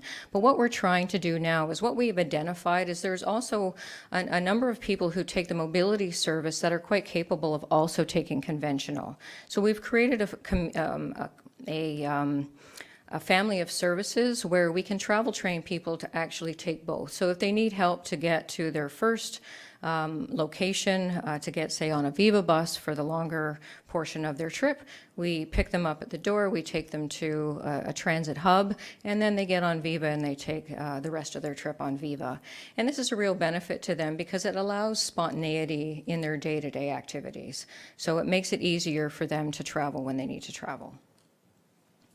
On the right-hand side is just numbers of how many buses it takes for us to deliver our services. We do have about 540 buses. That's a combination of the BRT and conventional, and then 137 vehicles that help support both our on-demand and our paratransit services. So this map here is currently what we are operating in the East Gwillimbury area. Like I had mentioned to you before, there is a school special as well, and there's a number of services that run through East Gwillimbury. The gray area is where we've been operating the on-demand service, or what you might know right now as Dial-A-Ride. And that came to be originally when we were looking for opportunities to provide more service in the East Gwillimbury and Georgina area for people that were beyond 500 meters walking distance to conventional transit. So the ministry did provide us a $100,000 grant back in 2016, and we began to pilot the on-demand up in this area. I'm happy to say that our ridership on on-demand is growing exponentially. We're now up to about 28,000 rides per year, which is 34% up from last year, and it continues to grow. And I think as people start to know the Ubers and the Lyfts, people are getting, used to the fact that this is, a service that is offered. They're beginning to like it, and a lot more people are taking it. So going forward in 2019, there are a few changes coming. So during the peak hours up in East Gwillimbury, we will continue to operate the same services that we operate today. So that's not going to change. And in fact, service is not going to change. As you can see, the diagram here looks pretty much the same, with the exception of the color has changed a little bit. So your Route 58 on Mount Albert later this year, in June of this year actually, will continue to operate rush hour using conventional buses, where we do see fairly good ridership. But during the off-peak, so from about 10 to 1:30 and then 7:30 to about 10:45 approximately, we'll convert to the on-demand service. So that conventional service won't be there, but on-demand will be available. And by the end of this year, in December, the Route 52, the same thing will occur on the Route 52, where we'll continue to do the rush hour service, but the off-peak service will be operated by on-demand. One thing that we are improving is the Route 50. So the Route 50 travels from the top end or the bottom of Lake Simcoe and works its way through Georgina, East Gwillimbury, down into the Newmarket area where people can connect with many other transit services. That we're improving the frequency on later this year. So the ridership has been great on that route. It continues to grow, and it does warrant some additional service. So we talk about technology. There's more and more technology coming towards the transit industry, as it does in every other industry. Our industry is now looking at how do we reduce greenhouse gas emissions, and electric buses are the technology of today. Is coming quickly. I remember going to the American Public Transportation Association a number of years ago when people were talking about, let's look at electric bus technology. And if you look across North America, especially in the U.S., most transit agencies in the U.S. are working their way towards electric bus technology. And that's usually where the technology happens first. There's a bigger market in the U.S., but it's now come to Canada. And we've been actively participating in looking at how to develop the electric bus technology. And I'm happy to say that our regional council has given us approval to buy 6 electric buses. We will be one of the first in Ontario to have electric buses and this is what we're still calling a trial period, because there's a lot for us to learn. But those buses have now been ordered. We have secured our position on the manufacturing line, and we should start receiving them early in December, and they should be in operation January, February of next year. What we need to do now is we do need to monitor and learn more about these buses, and then we'll have to put together our strategy on how to get us to be GHG free by 2051. That's what the target is. So again, just touching on the on-demand, It's really evolving. Like I had mentioned, it's becoming very popular. People are getting very used to ride-sharing programs. What the on-demand will do is we pick people up at the curb and we take them to the transit hub. That's what our objective is, right? We're trying to get more people on the conventional transit services for the longer part of their trip, but we know that some people need help getting there. We are running another pilot right now in the town of Aurora that focuses specifically on the GO station.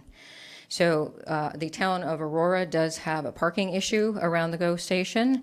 Their regional network, road network, is very limited as well. So we decided that we would run on demand.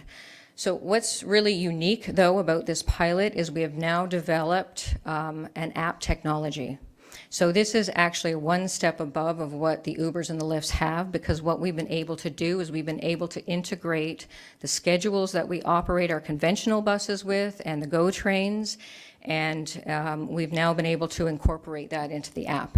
So we are testing it. We started testing it in January along with the Aurora Go pilot, and we've had great reviews from the people that are participating in the pilot, and the app has been working wonderfully. We've made some changes along the way, but when I say we're introducing additional on-demand in East Gwillimbury, it's going to come with the app as well. So that is just taking us one step forward, which is great. So some other programs you should be aware of, and I know your staff is aware of it because they have participated in the past years, is that we have the Municipal Streetscape Partnership Program, where the region offers $1 million to projects that are approved through an application process. And we have the Pedestrian Cycling Municipal Partnership Program, and there is $500,000 available each year that continues to be in our budget in the next few years. And here's a couple of samples of projects that have moved ahead in the town of East Gwillimbury, the Leslie Street, Mount Albert Road, and the award-winning Nokita Trail extension to Yonge Street. So community engagement is really important for us. You know, I can speak for I've been in transit for quite some time, and it's really important for us to engage our customers to really know what their needs are. We probably interact with about 15,000 people today face to face, but we have other means of communicating. We have things like live chat, we have our website, of course we have our contact centers. And between the roads and transit, we attend more than 300 events on an annual basis. So it's really important that we get out there and let people know what we're doing. I think, again, going back to the on-demand, when we do the on-demand in East Gwillimbury, my thoughts go to we should probably have some community outreach, because one of the things we heard at your open house is that people still don't know how to use Presto, and they're wondering how to use the on-demand. So I think it would be to our benefit to hold a number of events to teach people how to do that. So in just wrapping up, again, thank you for having us here today. It's great to come here and present to you some of the things that we do in the region. And really going forward, we're really going to just continue to focus on improving our road network. And it's not just always about building wider roads, but finding ways of making our roads more efficient. We want to try to encourage people to travel not just in their cars, but in other ways, whether it is through a ride-sharing program, walking, or using their bicycle. And we really are thriving on more proactive engagement with the community. Like I said, you know, in the past, transit's gone around to each of the 9 municipalities. We've done public information centers, and we've presented here, but we are now doing it with our roads staff as well. So we're going to continue to enhance our communication with the public. And if any of your residents or even yourself have any information or, you know, complaints or questions, they can contact us at this location. Okay? Thank you very much. Are there questions? Councillor Crothers.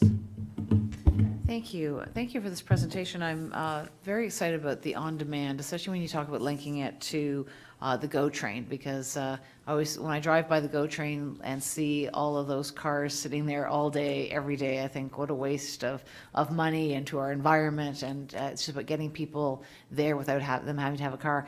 But I've a couple times looked at the dial-a-ride, the on-demand. I have a non-driver in my family, and I just found it too confusing to understand what it does. And even after your presentation, I'm not clear. I've got the website pulled up here. Do they just take people from, like, say, Second Concession and Queensville Side Road to the bus at Yonge and Queensville, or do they take them down to the hub in Newmarket? Through you, Madam Mayor. So what we do is we pick you up at the curb and we take you to the closest conventional service. So we do have, throughout the system, we do have what we call hubs, but what they typically are the closest bus stop that have amenities, right? So a shelter, a bench, so you can connect with the rest of the transit network. Okay, so you in rural Holland Landing, you'd wait 60 minutes to get the dial-a-ride to take you to the bus. It takes you 40 minutes to get down to Newmarket. So it doesn't actually, I know it sounds that Yeah. way, but basically people at this particular time, we're Yeah. not seeing anybody waiting more than about 15, 20 minutes. Okay. But when you call in, so this is why we developed the app, because Yeah. we don't want people to call in, yeah, in yeah. the future. But right now, if you call in, there's a person that will trip plan for you. Okay. So they're going to connect your on-demand trip Right. with the bus schedule. Okay. And that's the beauty of us putting our bus schedules into that app as well. So when you're able to do your own trip planning, it will give you the best connected on-demand time with that scheduled service. Okay, but you're not taking people to a hub in Newmarket. They have to then still take that slow bus that wanders through town. Right. Okay. And the idea is we don't want to duplicate services, right? Right, Part of it is cost, but it's also those greenhouse gas emissions Yeah, as well. absolutely, yeah. If we're already running a bus down, we just want to make sure that you can get to that vehicle. Okay, and so maybe the more people that use that, the quicker that service will become, and, yeah.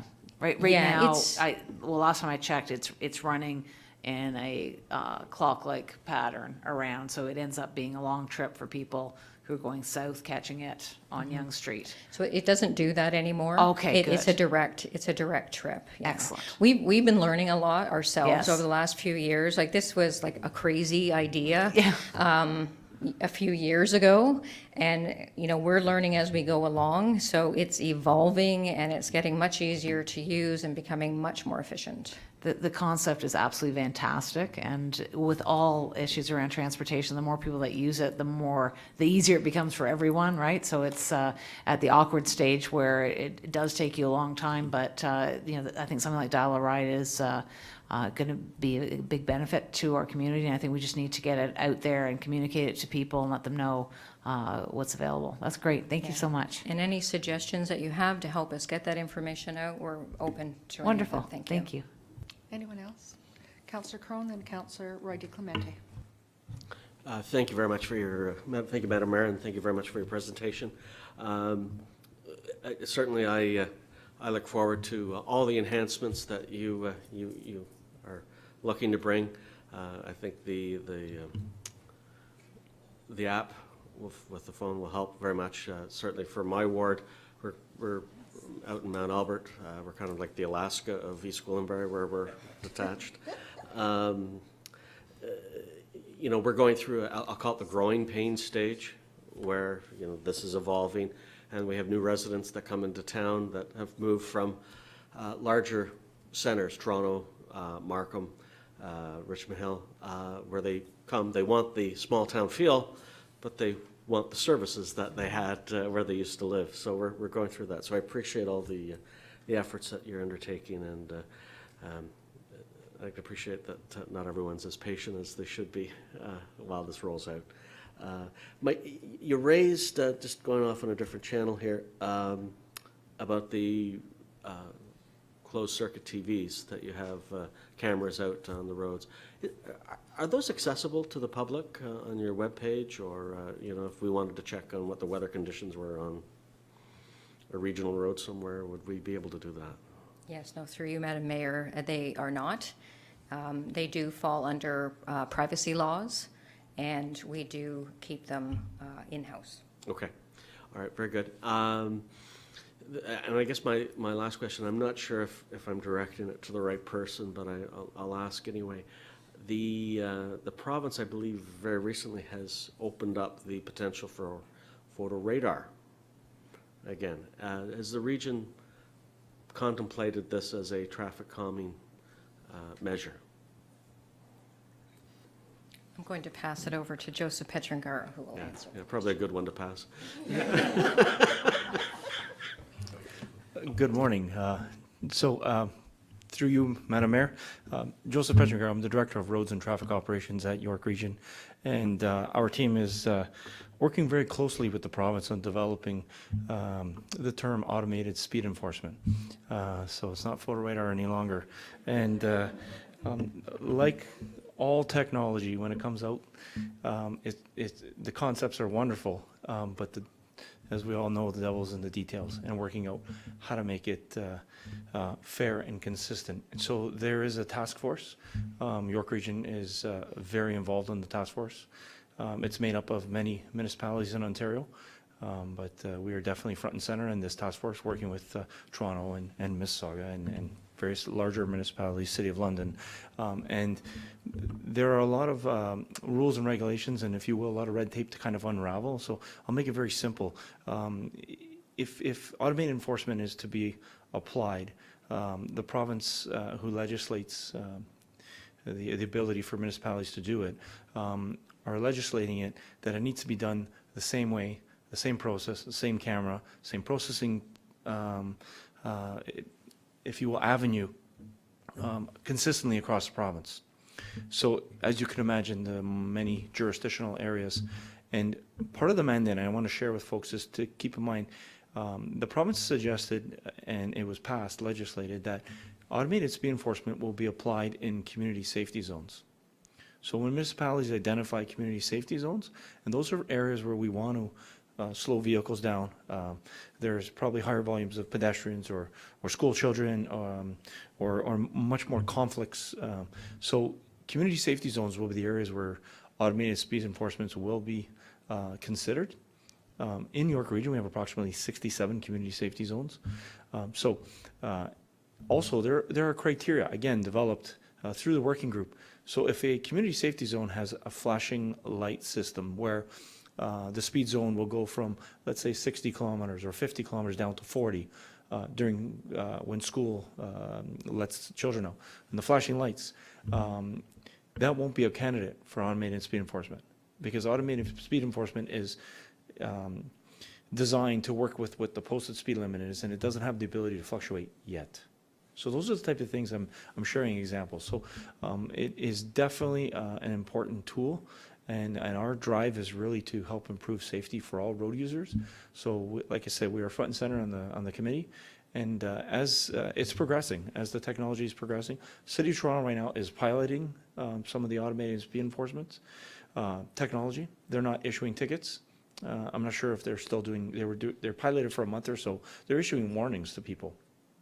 And so you'd get a letter in the mail at your home. So the owner of the vehicle, so the driver. So same thing as the red light camera. Whoever owns the vehicle will get the notice. And what's important to understand is the non-compliance numbers are staggering. So those are important things to think of. So when we want to make our roads safe in community safety zones, this is an excellent tool. Police are very supportive of it because they feel this helps change driver behavior, just like red light cameras. We want people to drive safe, right? And that's the whole name of the game. Everybody needs to get home safely. And if we can help change driver behavior, we're starting to win as a team. So if you have any other questions on automated speed enforcement.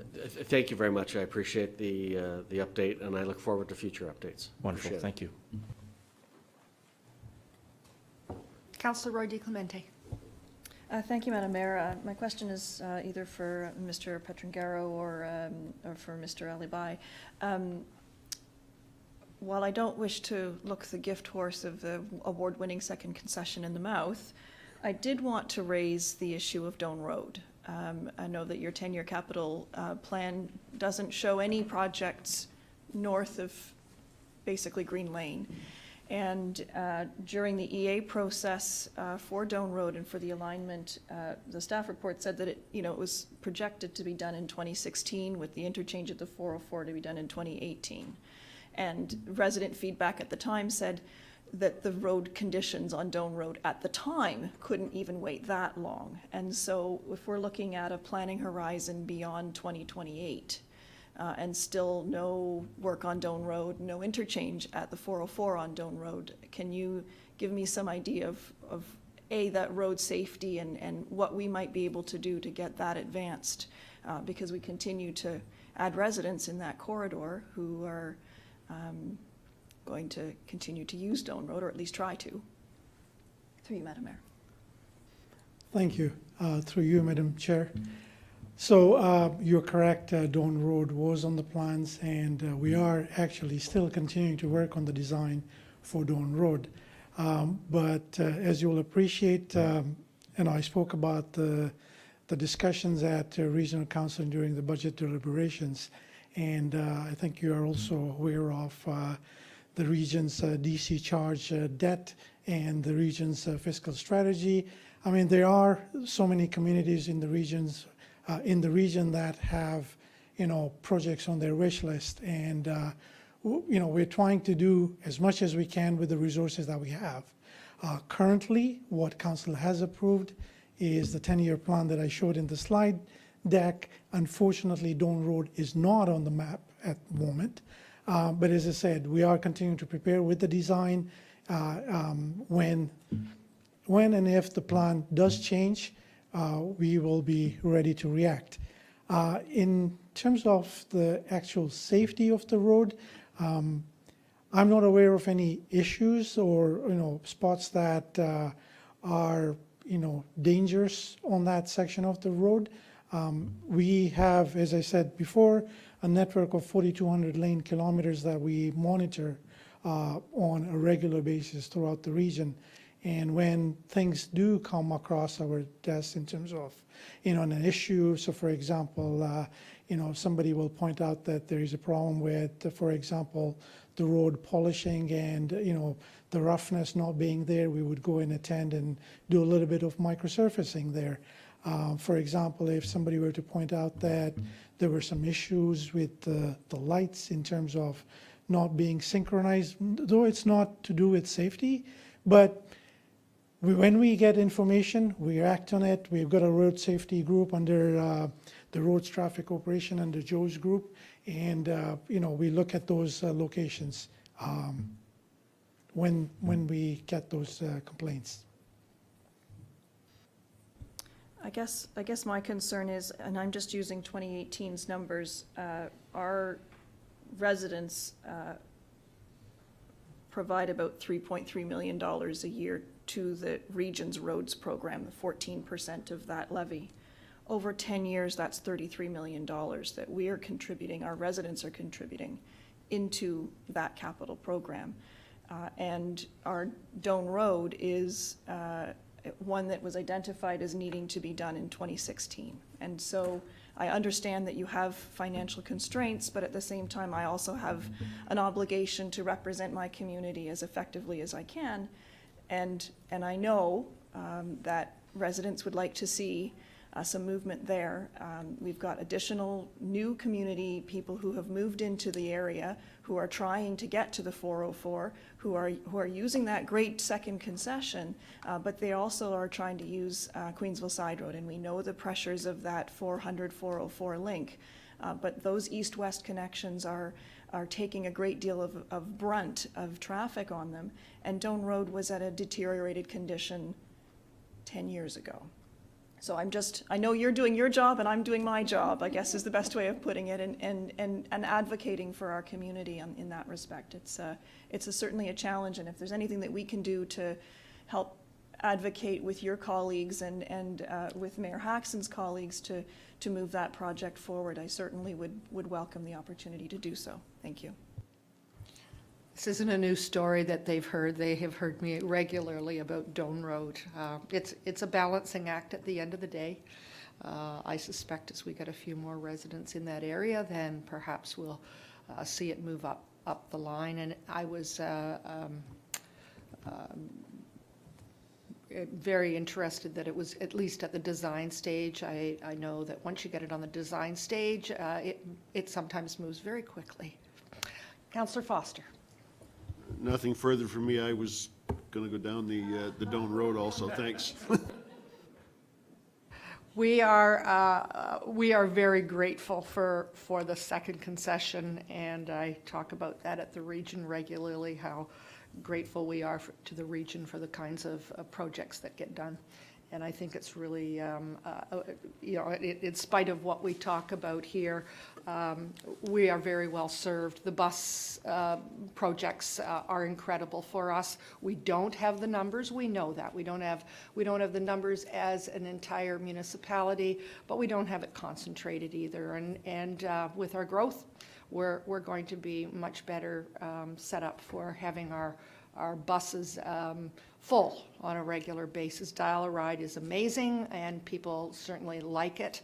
I might suggest that when you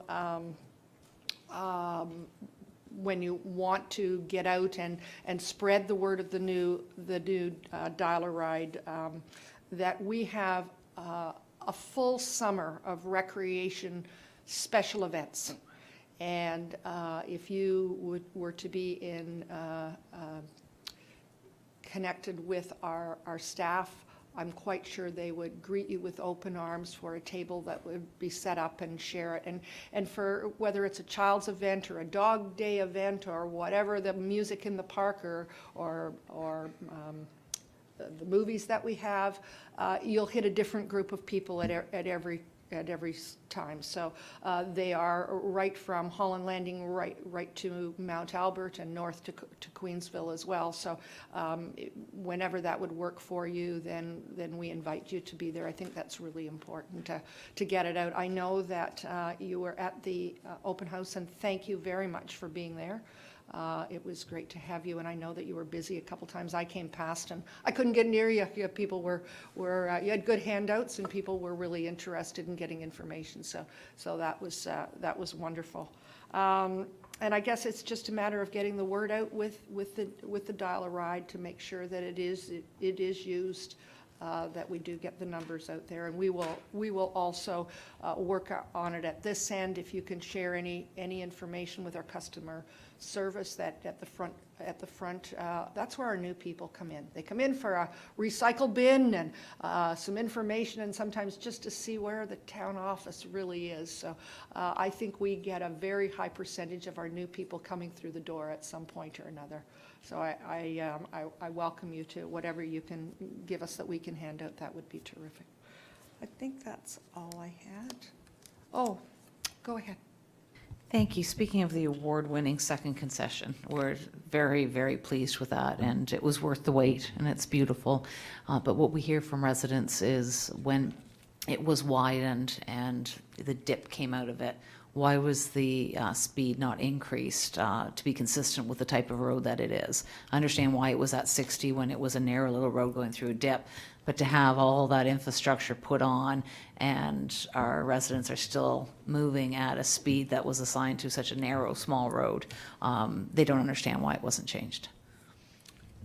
Through you, Madam Mayor, we have a speed policy that we apply through the road network throughout the region, and as far as I know, what we posted on second concession is in line with that policy. We're happy to take a look at it. We again, look at all our road networks on a regular basis, and we make changes. But sometimes it may not be a good idea to increase the speed on a road. The communities are still growing, and you don't want to increase the speed and then only to find yourselves reducing it again. So happy to pass it on, and we'll take a look at it, and we can get back to you. I would be happy to get some answers, because it's not a question I can answer when my constituents ask, because it's much like Green Lane, that was a small little road with a low speed limit it was expanded, speed limit went up, and they don't understand why the same thing didn't happen with second concession. And when you look at other roads around that are posted at 70 or even 80, and I wouldn't advocate to put second at 80, but certainly looking at putting it at 70, I think would be prudent. But I would like to see what the evidence is and what the background information is, why a road of that size and that straight and no dips would be at such a low speed. I would appreciate it, some feedback. Thank you. Fair enough. Might be those that are complaining that they have seen YRP out there picking a few people up. Quite often, we want the speed of roads diminished, so thank you very much. Appreciate you being here.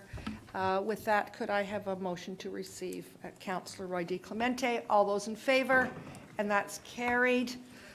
Thank you, Region.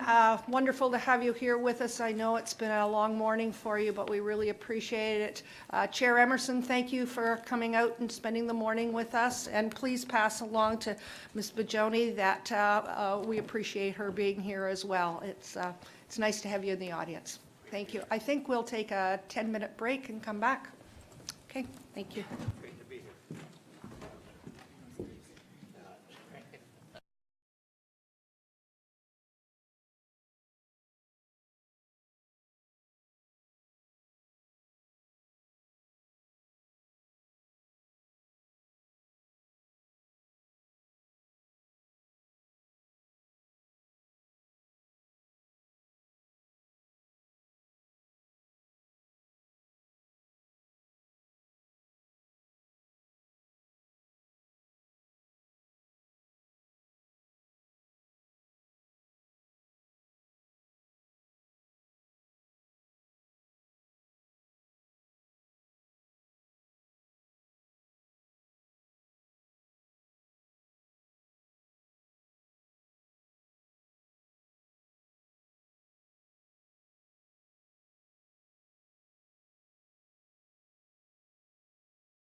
Welcome back to our council, or committee of the whole. We have just taken a recess, and we are now at item E in deputations. Mr. Clerk, I do not have any note of deputations. Is that correct? Correct, Madam Mayor. Thank you very much. We will now move to item F, and that's corporate services. In the absence of Councillor Morton, I will chair this portion of it. And we will begin. Mr. Valchek? Thank you, Madam Mayor. I do have just a few comments in relation to the first report, which is setting the stage for the approval of the DC background study and bylaws. There are two bylaws of note. One is an area specific and one is a town-wide. Just briefly, we did previously report that we were looking at an alternative to the area-specific bylaw. It was going to be sort of in a form of a different type of agreement. After further review, we've decided that it's probably best just to continue with that one status quo. So there is no change of note there. It's the same as it was previously, and it's related to one piece of underground infrastructure on Yonge Street, south of Green Lane. And the town-wide, you're well aware of, and we've talked about at length through our various meetings, including the public meeting in mid-April. I did want to point out that the report indicates that since the public meeting, there was one additional submission, but in fact there's been two. We had another submission yesterday. And so in both those cases, we've met with either by phone or in person with the individuals that have got questions and so on regarding the proposed DC. In the first case, there's some questions and concerns regarding some of our forecasts and rates that are going into effect, and of the opinion that that they're a little on the aggressive side. In the second case, the individual submission relates to looking for some potential relief in relation to seniors housing development. That one I would recommend, if staff are to pursue looking at if in fact there's anything that we could recommend, that best be done in some sort of coordinated fashion with regional staff. I think if we're to pursue anything in that regard at all. And I do want to just confirm that in relation to both of the submissions that we received since the public meeting, staff are certainly of the opinion that there's no technical issues from a compliance point of view with the legislation in relation to what we're proposing to you, and we're continuing to recommend that you approve the resolutions as they're set out for you today. I also just want to provide a little bit of a reminder that this process has been going on, that we've been involved in. Although there was a formal public meeting in mid-April, the consultation process has been going on for over a year, has involved significant outreach and involvement of an industry, development industry working group, and as well some two different hired consultants for the industry that have worked with us to ensure that that in fact all of the right questions were being asked and that the process was very, very comprehensive. And at this point, it's our understanding that we have the general consensus of the working group with what's before you. I also just want to speak very briefly to the fact that there also has been some announcements about, and Councillor Crone highlighted it earlier in the meeting, about a whole variety of pieces of provincial legislation that are under review, including the Development Charges Act. Very premature at this point for us to comment in any sort of way on those because in fact they're at first reading. There's been no regulations or details released, and so difficult for us to assess what specific impacts there may be in relation to whatever might come out at the point of royal assent, and we will certainly keep you apprised as we become aware of that and as we analyze that. But at this point in time, for purposes of this exercise, we're recommending these resolutions be approved, and that in 2 weeks from now that be approved by Council. So that's, I think, all the sort of general context for this report. Thank you very much. Any questions? I just have a comment. Thank you for reminding us that this has been going on for well over a year, and in normal circumstances in municipalities, it would be a consultant that would be doing it, and in our case, we have qualified staff that do a great job, and they've done a really good job with this, and we're very grateful. Thank you. Any questions at all? Councillor Roy DiClemente. Thank you, Madam Mayor. This was something that I had raised during the public meeting about this, and I continue to have, I have raised them with staff, and I understand the rationale behind it, but I still don't feel that I'm not that comfortable with the emergency services portion of the growth-related capital programs. When you look at the pie chart of how we spend the municipal tax dollar, the property tax dollar, percentages here, there, and everywhere, the percentage that we spend on emergency services doesn't reflect how we're breaking down these DC eligible costs. And I understand the rationale behind how this has been constructed, and I'm fine with that. But what I would like to do is build in the ability for, or some direction to staff that they review this, that I don't want this to be set in stone for several years, and then as things start to cook a little bit here in town, that we find ourselves short in either emergency services or another area. It could be another spot that we hadn't accounted for, and so. And I'm not sure whether it needs to be added to this, but I would like to add another clause that builds in that. I have it prepared, but I would like to add in another clause that builds in that review. Would you want to do that at our council meeting, or do you have something now? I have that staff be directed to undertake regular annual reviews to ensure the currency of rates, costs, study assumptions, and capital plans supporting the development charge rate, and report back to council. It can either go with this, or it can be a separate resolution after we pass that. I think it should be done now at committee level, and then. Okay. What would be your choice? I'd like to hear from staff, because I know that there are there's legislation here that applies, and I don't wish to add wrinkles unnecessarily. Mr. Belcher. Madam Mayor, we're pleased to support the resolution as put forward by Councillor Roy DiClemente. In fact, we would regularly undertake a form of annual review regardless, but I think it's helpful that Council make that clear, that you're looking for us to do that with the direction that we bring to your attention anything that might need to change in that intervening period prior to the next official update of the bylaw. So that's not a problem at all. Councillor Crone. Hi, thank you, Madam Mayor. I would just like to support what Councillor Roy DiClemente has said. I would support a review about this, although I think, given the presentation we had earlier about the status of the Upper York development, may be slowed down for a while for us. So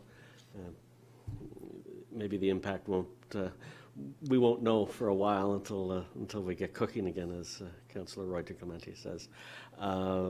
So I would just want to throw my support behind that notion. Thank you, Madam Mayor. So which way would you like to, do you want to combine it together now, or as individual? Okay. So with that, I would entertain a motion. There you are. Madam Mayor, I'm happy to make the motion as presented with the additional clause that I've sent to the clerk, and I think it's up on the screen. I'm happy to second that. Okay. We don't need a seconder. We're in committee. Yes. Through you, Madam Mayor, just in addition, the GM Velchich has indicated the 2 additional correspondences, which I think for the record they should be received. So in the green is Councillor DiClemente's additional clause, and then the receipt of the correspondences would be also recommended. Okay. Thank you. Any questions on the motion? All those in favor? And that's carried. Thank you very much. Item number 2 is a Memo regarding the community open house. Madam Mayor, there's nothing further to add to that, just for information.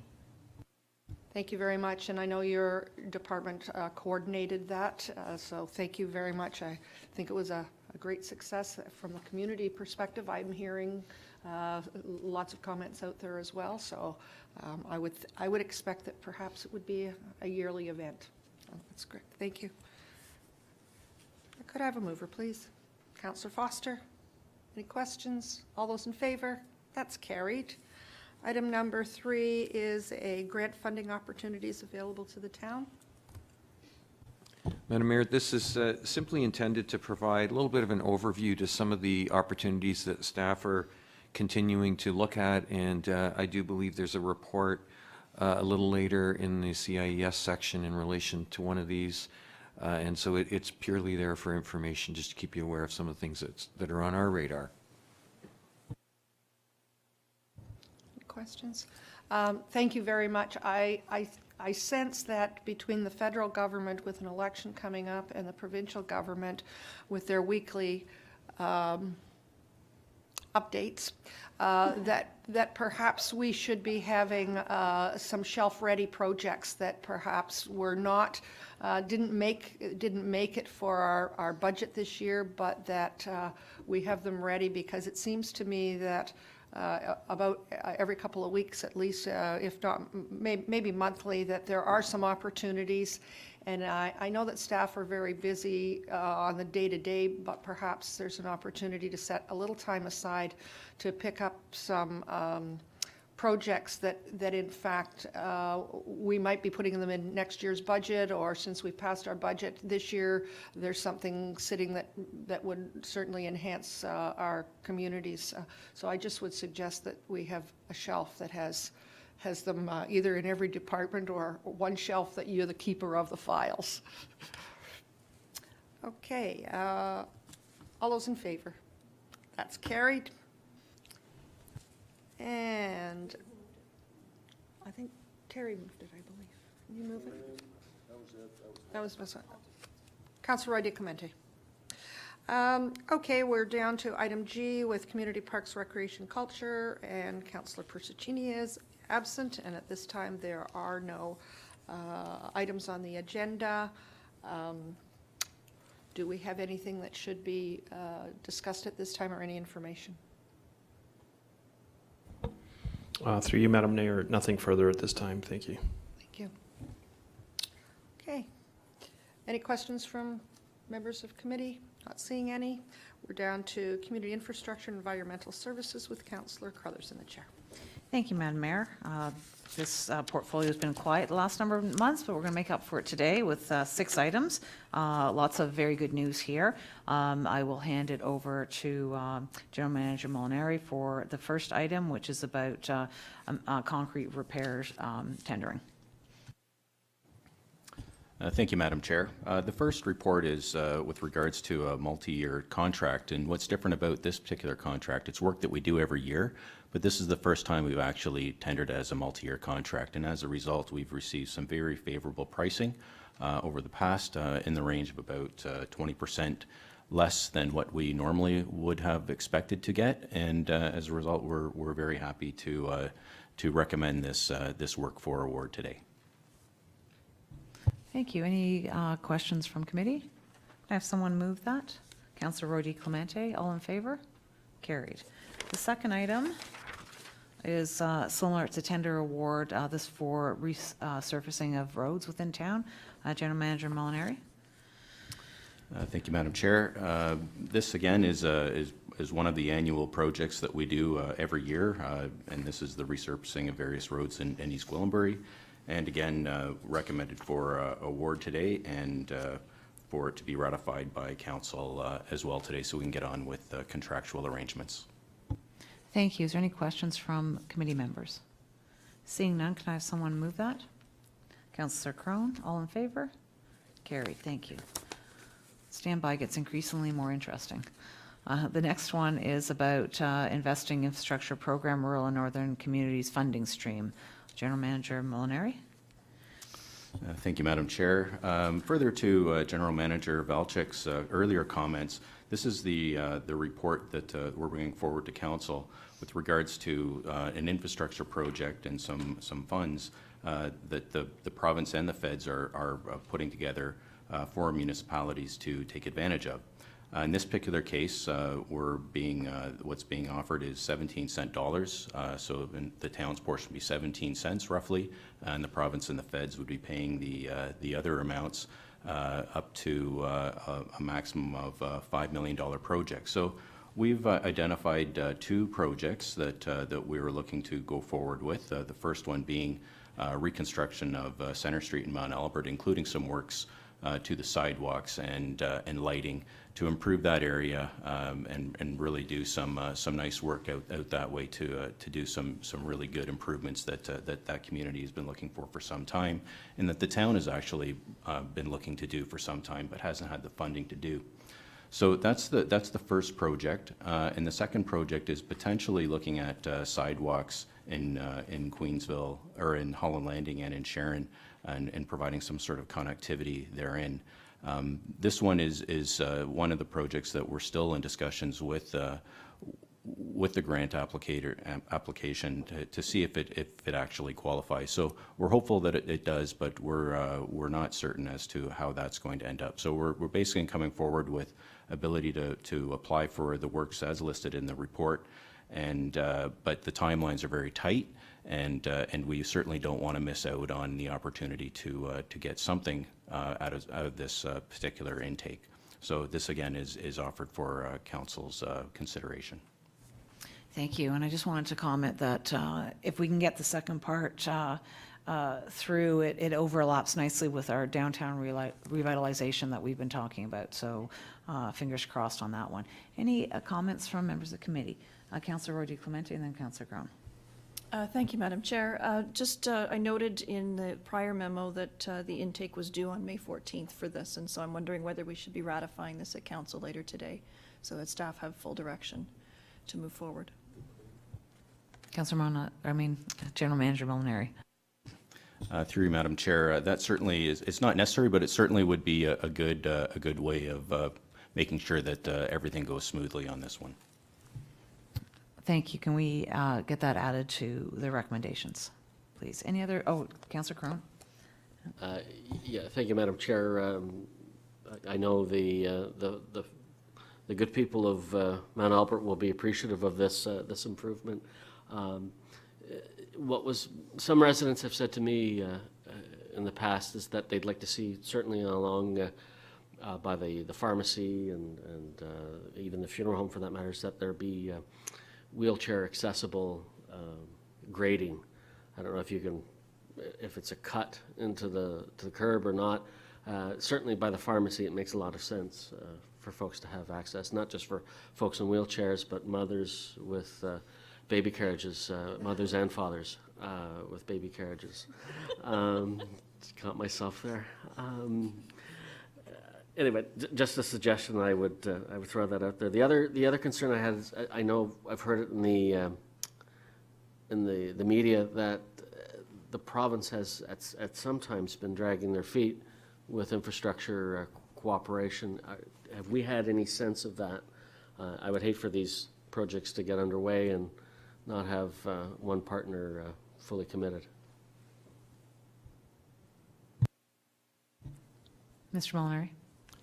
Through you, Madam Chair. Our experience with working with the province and the feds is that all of our projects that we've done in the past have certainly, those levels of governments have certainly paid their bills, and we've moved along in cooperation with them. So if others have had issues, I'm not aware of that, but we've continued to have very good success in that regard. If there are no other questions, I ask for someone to move the 4 recommendations on page 126 and the 5th recommendation that this be ratified later today. Councillor Foster, all in favor? Carried. Thank you. Next, we have the temporary road closure of Oriole Drive between Toll Road and Holland Landing Road. Mr. Molinari. Through you, Madam Chair, this is really just an update for council, just to and to get it out into the agenda so that the public's aware that there's going to be a road closure on Oriole Drive between Toll Road and Holland Landing Road from Friday, May 31 at 8 p.m. until 4 a.m. on Monday, June 3rd. Thank you. Any questions from members of the committee? Have someone move the recommendation? Councillor Crone, all in favor? And that one's carried as well. Next, we have a report on the Holland Landing Lagoon wastewater treatment facility update. I want to, first of all, thank staff. This is very extensive and thorough, and I really appreciate the quick turnaround on this, and I'll hand it over to you, Mr. Molinari. Thank you, Madam Chair. We had a very fulsome report from the region on this particular topic earlier today. And we look forward to working with the region on resolving some of the issues and doing what we can in order to address the lagoon issues and also advancing the WRC and the approval with the province. So we've attached a letter for council's consideration to be sent to MPP Mulrooney, and we await your direction in that regard. Thank you very much. And like I said, the report is so thorough. I was wondering if it would be appropriate to attach that report to this letter, especially with all the links of previous work that's been done on this file. I think that helping bring our MPP's office up to date on just how long this has been going on and all the correspondence, having it all in one place, I think would help them be able to move on this, if that is acceptable to everyone. Is there questions or comments on this item? Madam Mayor. Thank you very much. I appreciate the time that's been spent on this, but I think in light of the fact that we had the region here today with, I thought some updates that were very important and some action items that we have agreed to for the fall. I'm a little concerned that the town is sending a letter asking for assistance to facilitate decommissioning without having an answer of where do those houses go. We could send something to the region, although I think they got the message today. It is their facility and they operate it. So I'm just a little concerned that if they hadn't have been here today, it might have been different. But they certainly got the message from us today, and we did come up with some solutions. So I'm hesitant in this. Any other comments? I'll just respond to that, the original intent of this letter when we asked staff to put it together was to help direct the volume of complaints that we get from residents, to let our provincial representative know about these complaints that we continue to get. I think it's also a very good opportunity, as I said, to bring her office up to date on everything that's happened. I can imagine there's many portfolios they're scrambling to get on top of, as would be typical with a new government, new MPP for our area, and I think it would be prudent for us to make sure that they have all the information that we've spent years in the making. The tone of the letter was to be just relaying the concerns, and my only change to the letter would be, we talk about, we do say predominantly in the spring and the fall, but I think just extending that sentence to say, but is ongoing, to let them know that this isn't just a once a year or twice a year event, that the problem persists. We talked with the region about potentially bringing the various partners together, so there isn't, it's not our job, it's their job, it's not their job, it's their job type scenario. I think bringing everyone to the same table to be very clear on whether the ministry will move on maybe shelving the certificate as you suggested, Madam Mayor, or whether it's possible to decommission half the lagoons, what the the actual pipe capacity is, which Mr. Rabeau said is still sort of up in the air. I think bringing everyone together is very prudent, and I think that that coming at the request of our local MPP might be a good way to make that happen. I didn't hear a concrete solution coming today, and I'm not prepared to wait until the fall before we put something in writing as a council to show our residents that yes, we are doing everything within our powers to help rectify the situation. Does anyone else have any comments on the letter? Madam Mayor. I'm not privy to the number of complaints that we have had. I do know that the Ministry of the Environment had one complaint in 2017, and that's all that they've had. Complaints, I'm not sure. I just hear volumes, but I haven't seen any data.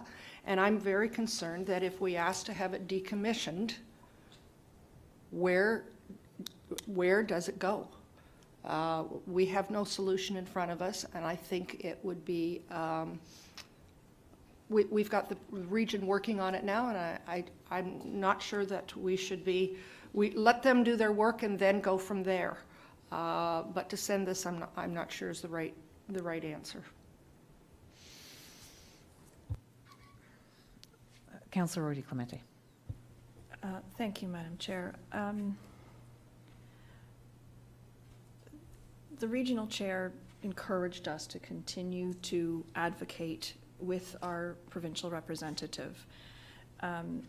If we were to send a letter, I think the letter needs to be written to reflect the discussion that took place here today, which was the town and the region are committed to working to find a solution for this, and we would appreciate your involvement in that. I think that's really what it comes down to, is bringing her up to speed and asking for her to engage with us as well. Because if you've got all the parties at the table, which is what we kind of wanted, that may be how it would be. I don't want to just say, we want your help to get rid of this. I think we need to invite her to the table and have her be part of that discussion about what the solution is. So if we send a letter, it can't be this letter. It has to be a different letter. Thank you. That's very valuable input, and I think that's prudent. I think the letter obviously was written before the meeting today. I think it's important that the letter include that we do get complaints, and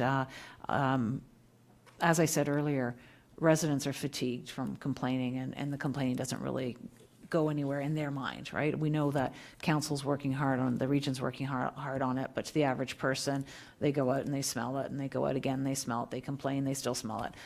So I think that fatigue is why it would be hard to get data on it, but I know when I knocked doors in the election, it was certainly a huge issue for a great portion of our town. So those are the complaints that I'm talking about, that when you go and you ask people, or you ask people what their concerns are, that's what comes back. So I do think it would be hard to put a number on the complaints, because I know people have stopped complaining. When I've asked them, have you mentioned this to the region? They say it doesn't go anywhere, so it doesn't matter. I'm not going to waste my time lodging a complaint. So I think that's why you're not seeing a number, but certainly knock on the doors in the area, and it'll be the first thing that people will talk about. So I'm happy to have, I guess it's the last two paragraphs revised. So we're talking about to help facilitate a discussion on how to abate this issue. Whatever language, I know Councillor Rodi Clemente is good at language on the fly. Mr. Webster. It might be helpful not to delay it for 2 weeks, but we are missing 28% of our council today as well, and so maybe if direction was provided to staff to take today's ample discussion and that the region provided, and to revise the wording of the proposed letter and bring it back to the next committee of the whole, and to keep it relevant, and possibly to bring it forward at that time. Okay, we've waited 46 years, and the 2 weeks won't be long. I think that, Councillor Crone, go ahead. Thank you, Madam Chair. Not that, I my ward is in Holland Landing. I certainly feel for you and Councillor Foster. I did have a complaint this morning, though, about it, so it is real. But I would encourage, I think Mr. Webster's comments are well taken. Let's take the information we received this morning. Let's take another crack at wordsmithing this. I certainly think that if we're to show leadership, we do so in a collaborative fashion, and that we're collectively trying to work to a solution, not put somebody in the corner. Let's get the region, let's get the province and ourselves, and let's work on a collaborative approach to this. So that I've certainly found in my past in business that when you get all the right players at the table and communicate in a respectful manner, solutions come forward really fast. So let's move forward in that. That would be my recommendation in that manner. Thank you. Thank you, and that echoes my comments to Mr. Rabeau earlier, that we do need everyone at the table. So from what I'm hearing, we'd like the staff to redraft the letter. We want to include the fact that the nuisance of the smell, and that it's predominantly in the spring and fall, but does continue throughout the year. That we want to include the staff report, attach that, and maybe make reference to in the letter that the history to bring them up to date. We want to recap today's events or today's discussion and where we landed with that, and encourage our MPP to bring all parties to the table, town, region, and the Ontario government to discuss creative solutions to this issue. Does that capture what everyone is saying here? Yes, Mr. Clerk. Through you, Madam Chair, I'm hearing the discussion and the revision of the letter to be represented on May 22nd. So in order for staff to do that, we should also ratify this resolution today as well. So Deputy Clerk Lajavardi has the proposed wording of the amended motion. And you still need a mover, please. Okay.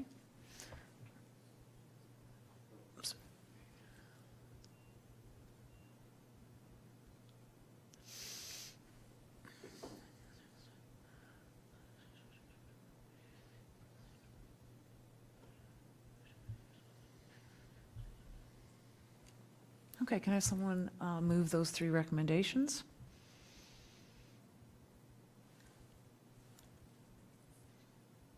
Councillor Crone, any other discussion on this? Once again, I just want to thank staff for putting together such a thorough report. I really appreciate it.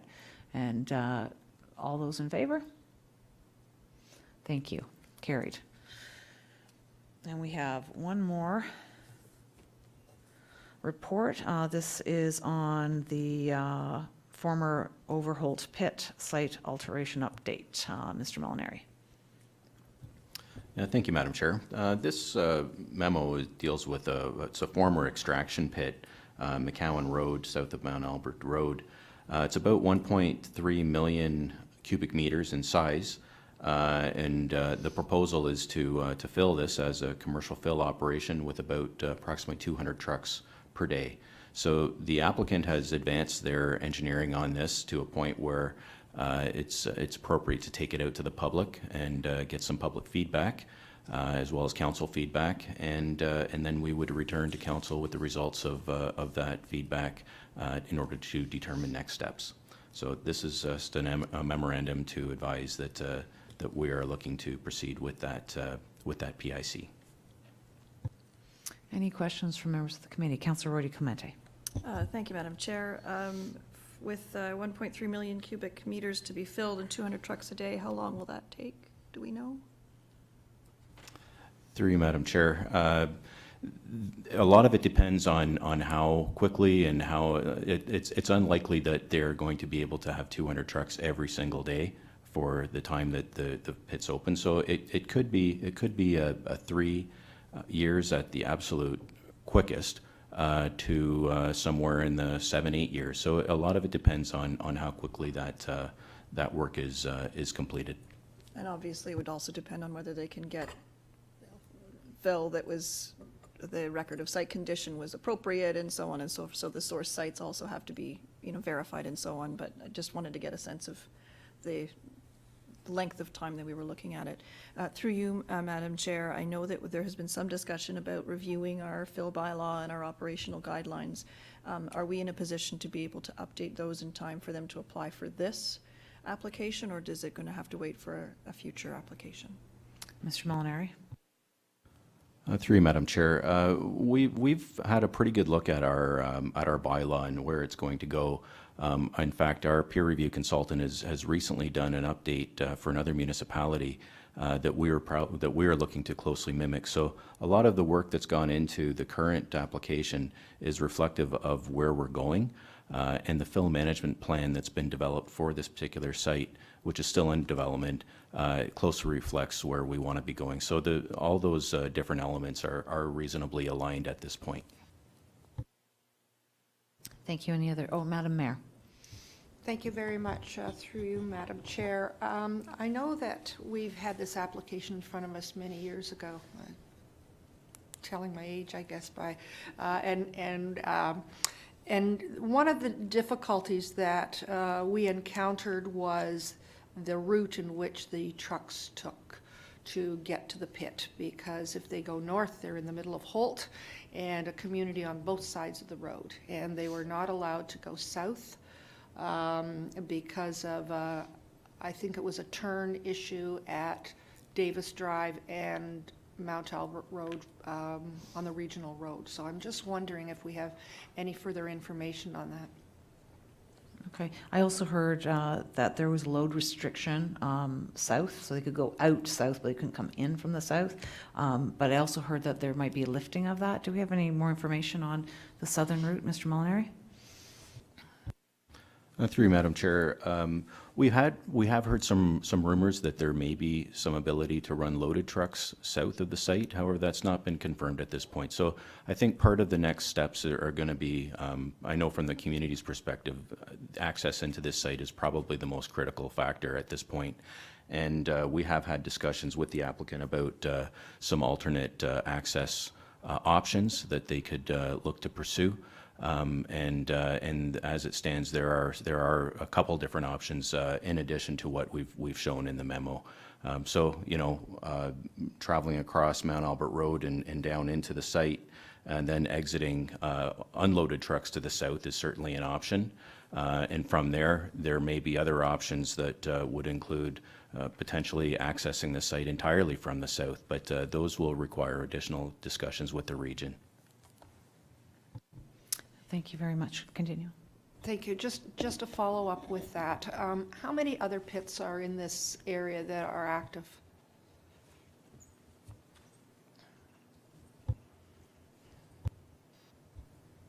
Through Madam Chair, well, Mount Albert Pit's in that area, and there's probably about 2 or 3 others along McCowan that are in that ballpark.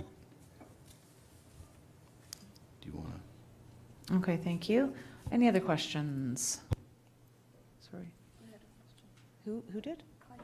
Oh, you did.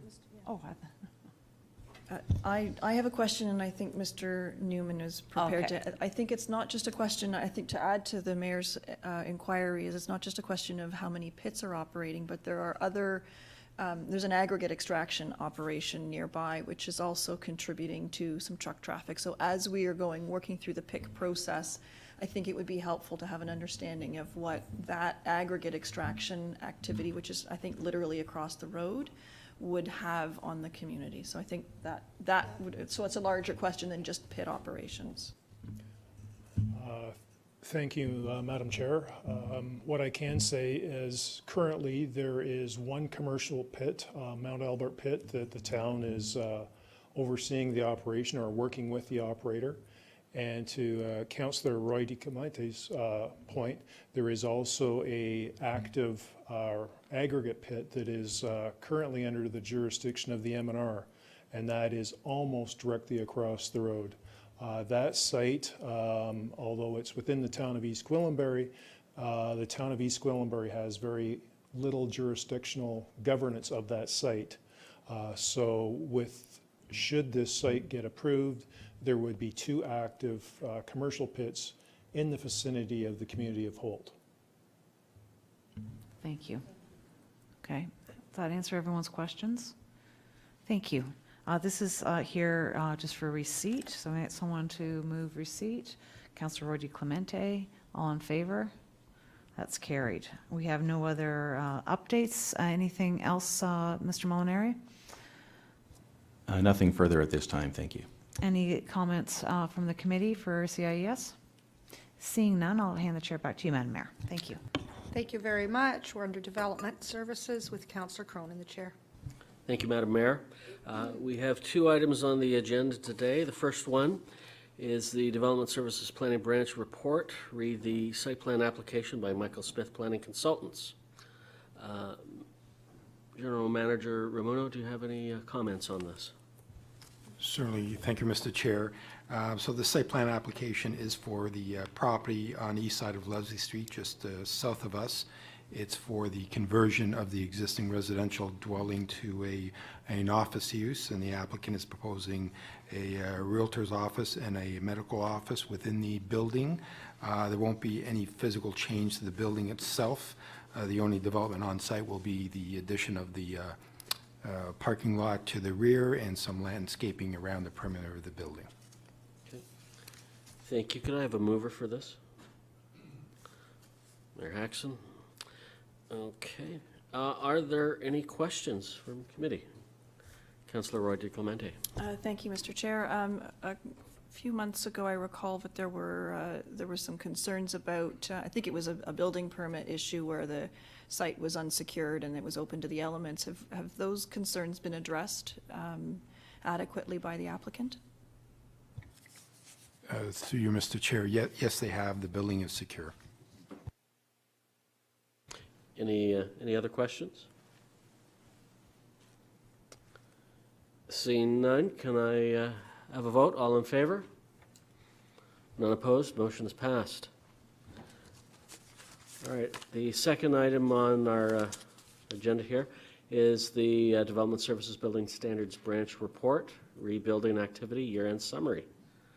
General Manager Ramuno. Yes, through you, Mr. Chair. So this is an updated report we're bringing back.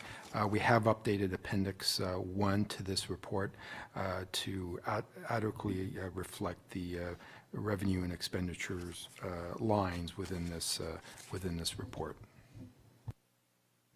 Thank you. Could I have a mover for this report, please? Councillor Foster. Are there any questions from Council? Okay, seeing none, we have a vote. All in favor? None opposed. Motion is passed. Thank you very much. General Manager Ramuno, do you have any other comments for committee?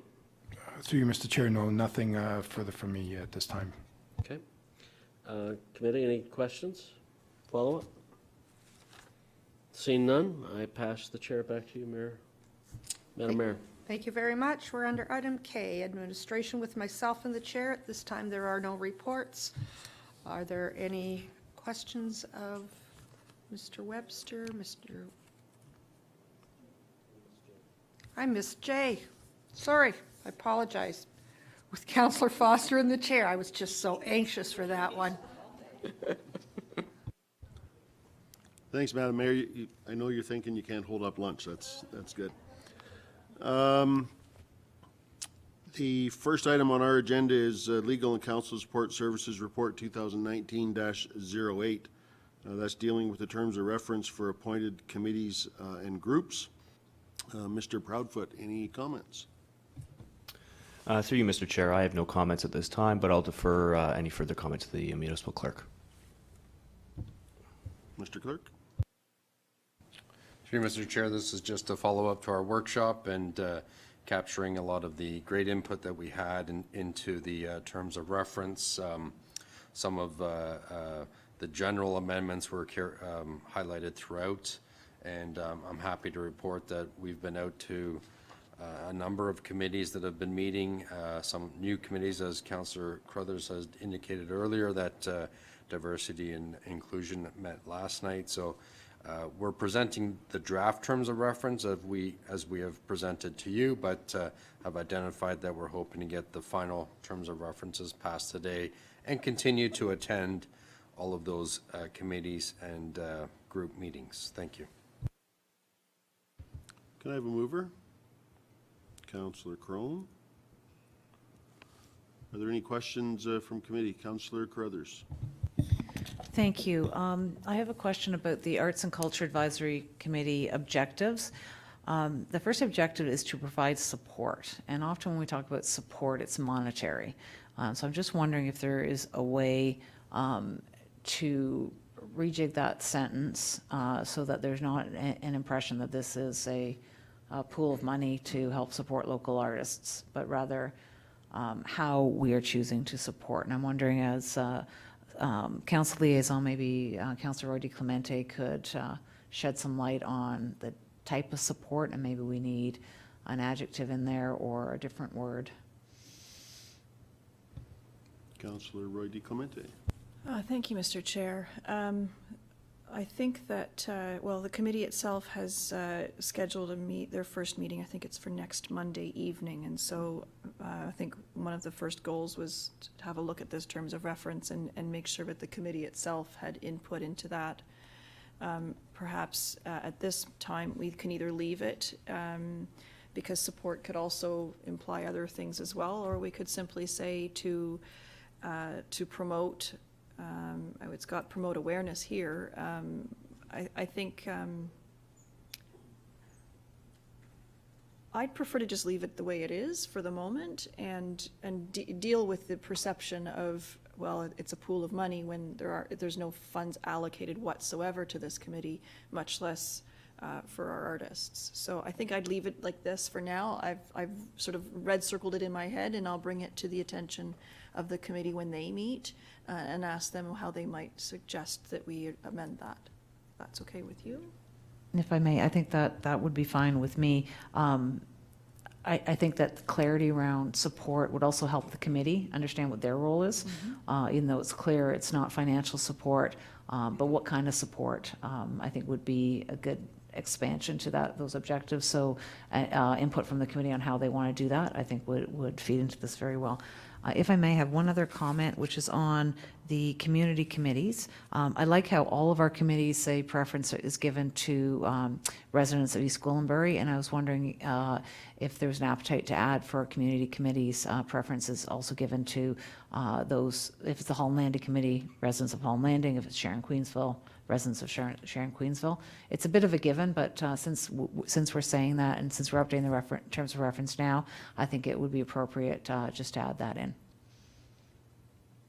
So that's the Santa Claus Parade you got up there. We want to go down to Holland Landing.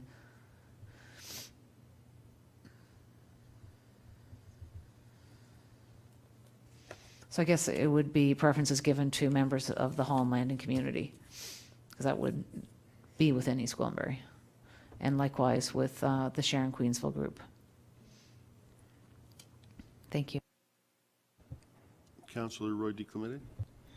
Thank you, Mr. Chair. My only concern with that would be that I know for a fact that some of our other pre-existing committees, for example, North Union, their catchment is a little different, and there are residents who live in other areas of the community, Queensville and Holland Landing, who are literally appointed to the North Union committee. So I think leaving it at East Gwillimbury and let people pick where they're. I mean, obviously it's council's final decision when we pass the bylaw who we're appointing, but I think that if we limit things, then we may discourage people from participating based on where their social circles are or where they aspire to live or anything of the sort. So I'd prefer to just leave it as East Gwillimbury and not parse it any further than we need to. Councillor Crothers. I particularly left North Union off the list because I do know that that's a situation with North Union has a large catchment area. This is a preference, and I do believe that the intention of Council is to put people from Holland Landing on the Holland Landing Committee and people from Sharon Queensville on the Sharon Queensville Committee. It does not limit us appointing other people, and with those committees being having low subscription to them right now, certainly anyone is welcome, and there's nothing stopping us from putting other people on the committee, whether they're from East Gwillimbury or outside. This is strictly about preference, and I do think it's a little more transparent. If we are looking for Holland Landing people to be on the Holland Landing Community Group, that we say so in the terms of reference. Mr. Clerk, any comments? Just to add to that, I think certainly as previously noted, it's up to council's appointments ultimately, and certainly the catchment area is certainly with the committee itself, but we're here to amend as council wishes. One further item I just wanted to present is that in terms of all of the terms of reference, they're live documents, so the committees will be reviewing them, and certainly in terms of the objectives, you know, they can kick them back to council here and add or amend as they think is best for the committee itself, the group, and council can agree or make those changes. Thank you. Thank you. Any further comments? Councillor Carrs. Are we going to change that? I would like to know from my colleagues, is it their intention that the preference for the community committees is people from that community? Right now I'm unclear. I thought that the preference would be for people from Holland Landing to be on the Holland Landing community, but if we're not willing to change the terms of reference to indicate that preference, then either we're not being transparent or it's not our preference to have people from that community on that committee. So I just wanted to get some clarity from my colleagues. Any further comments, Mr. Clerk? Any other questions? My preference is to move ahead with a vote. These are living documents that I believe can be changed if the need arises. At this point, I'm not so sure there's a need to go further into this. I'd like to bring it to a vote. All those in favor? Sorry, can I then make an amendment if we're voting? Because I would like to. You absolutely can. Go ahead. Okay, I'd like to amend the terms of reference for the Holland Landing Community Group, rather than preference for residents of East Gwillimbury, to state preference for residents of Holland Landing. I move that.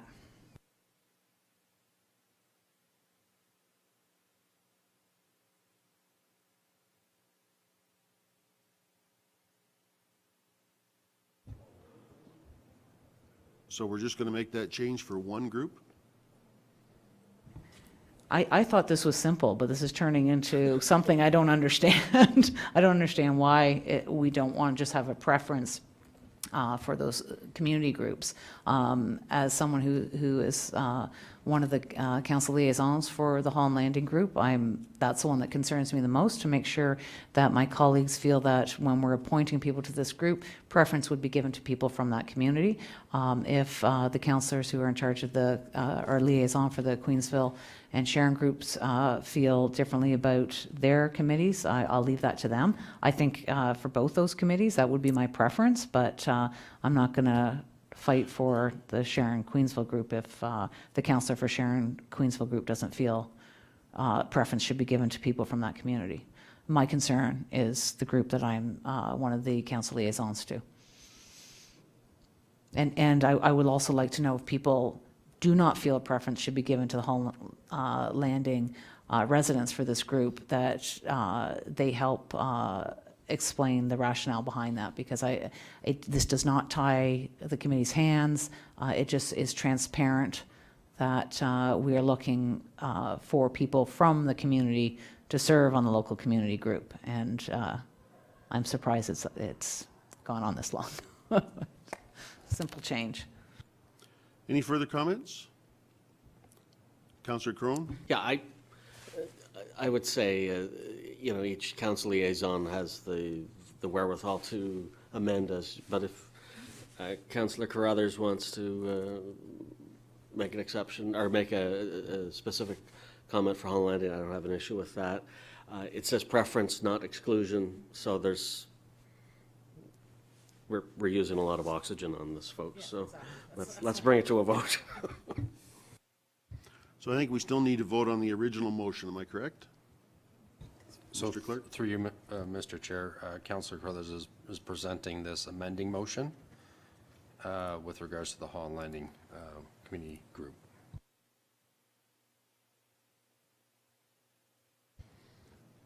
Okay, so can we have we'll do that first then?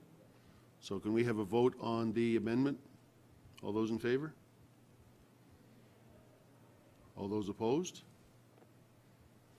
I believe that's defeated. My question was if I could get an explanation as to why we don't prefer people from that community to be on that group. I would like some explanation as to why we're not putting a preference for Holland Landing people on the Holland Landing group. I'm not sure whose responsibility it is to answer. I think we're trying to fix a problem we don't have. I'm not sure where we go with this. Councillor Roy DiClemente. Thank you, Mr. Chair. I would like to, I don't know if you have a motion on the floor that I'd like to move, if you don't already have a mover for, that we receive and that we adopt attached as Appendix A. Okay, so it's Councillor Crone. Okay, so I move that we call the vote on that, please. So can we have a vote on the original motion? All those in favor? And that would be carried.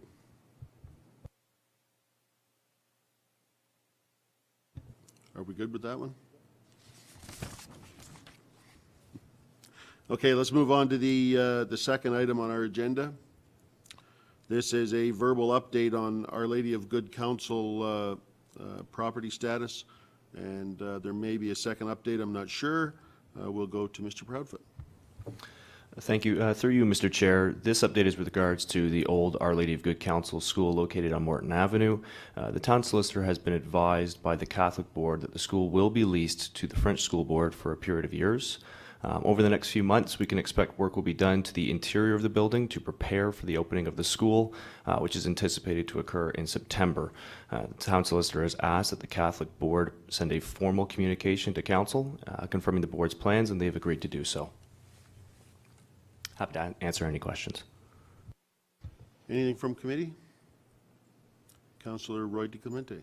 Thank you. Just a request that when that correspondence does arrive, that we put it on our one of our agenda, and that we'll want to do some communication. I know that the Catholic Board had some challenges in getting the word out, and I know that particularly the neighbors around that old school site are very keen to find out what's happening and what the plan is there.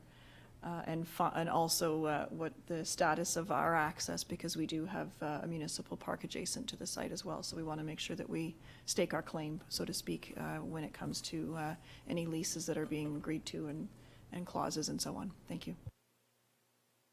Any further questions?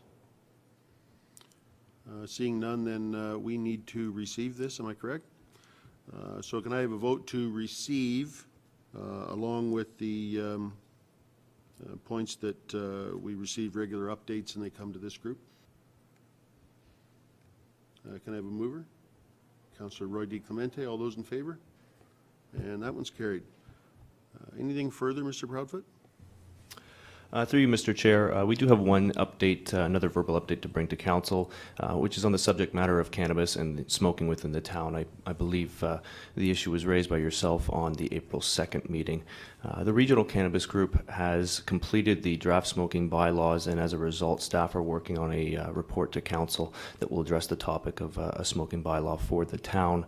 The intent of the bylaw would be to provide greater restriction than the Smoke Free Ontario Act currently permits, in terms of where people will be permitted to smoke within the town. And again, happy to answer any questions that Council may have on this. Are there any questions from the committee? Seeing none, we need to receive that also. Can I have a mover? Mayor Haxon, and all those in favor? And that's carried. And with that, I can turn the chair back to you, Madam Mayor. Thank you very much. We are under item K, which is the Administration with myself in the chair. At this time, there are no reports. Mr. Webster, are there any updates? No formal updates, Madam Mayor, other than just an advisement on in camera. There's a very short 2 matters today. I will leave it to council's discretion at the end of this session, whether or not it would like to deal with them currently, or the other option would be to convene at 2:45 ahead of committee of the whole, or ahead of council. I'll leave that to council's discretion. As I said, I think they'll take less than 5 minutes. Thank you. Any questions? Seeing none, we are down to item L, and that is Emergency and Community Safety Services with Councillor Roy DeClemente in the chair. Thank you, Madam Mayor. We have no prepared items on our agenda today. Chief, do you have anything to bring up at this time? With thanks, Madam Chair, one verbal update. Further to last month's anti-idling proposed report, we are going to continue some further public consultation and post this update going to the Citizen Environment Committee for the town to continue with a fulsome public input and report back shortly post that. Thank you. May I have a motion to receive the verbal update on the proposed anti-idling bylaw? Moved by Councillor Foster. All those in favor? And that motion is carried. Anything further, Chief? With thanks, nothing further. Members of committee, anything to raise? Seeing none, I'll turn the chair back to you. Thank you very much. We're under item M, and that's other business. And do we have any other business at this time? Seeing none, we have a motion to adjourn. Councillor Roy DeClemente at 1:01. All those in favor? And that's carried. Thank you very much, staff.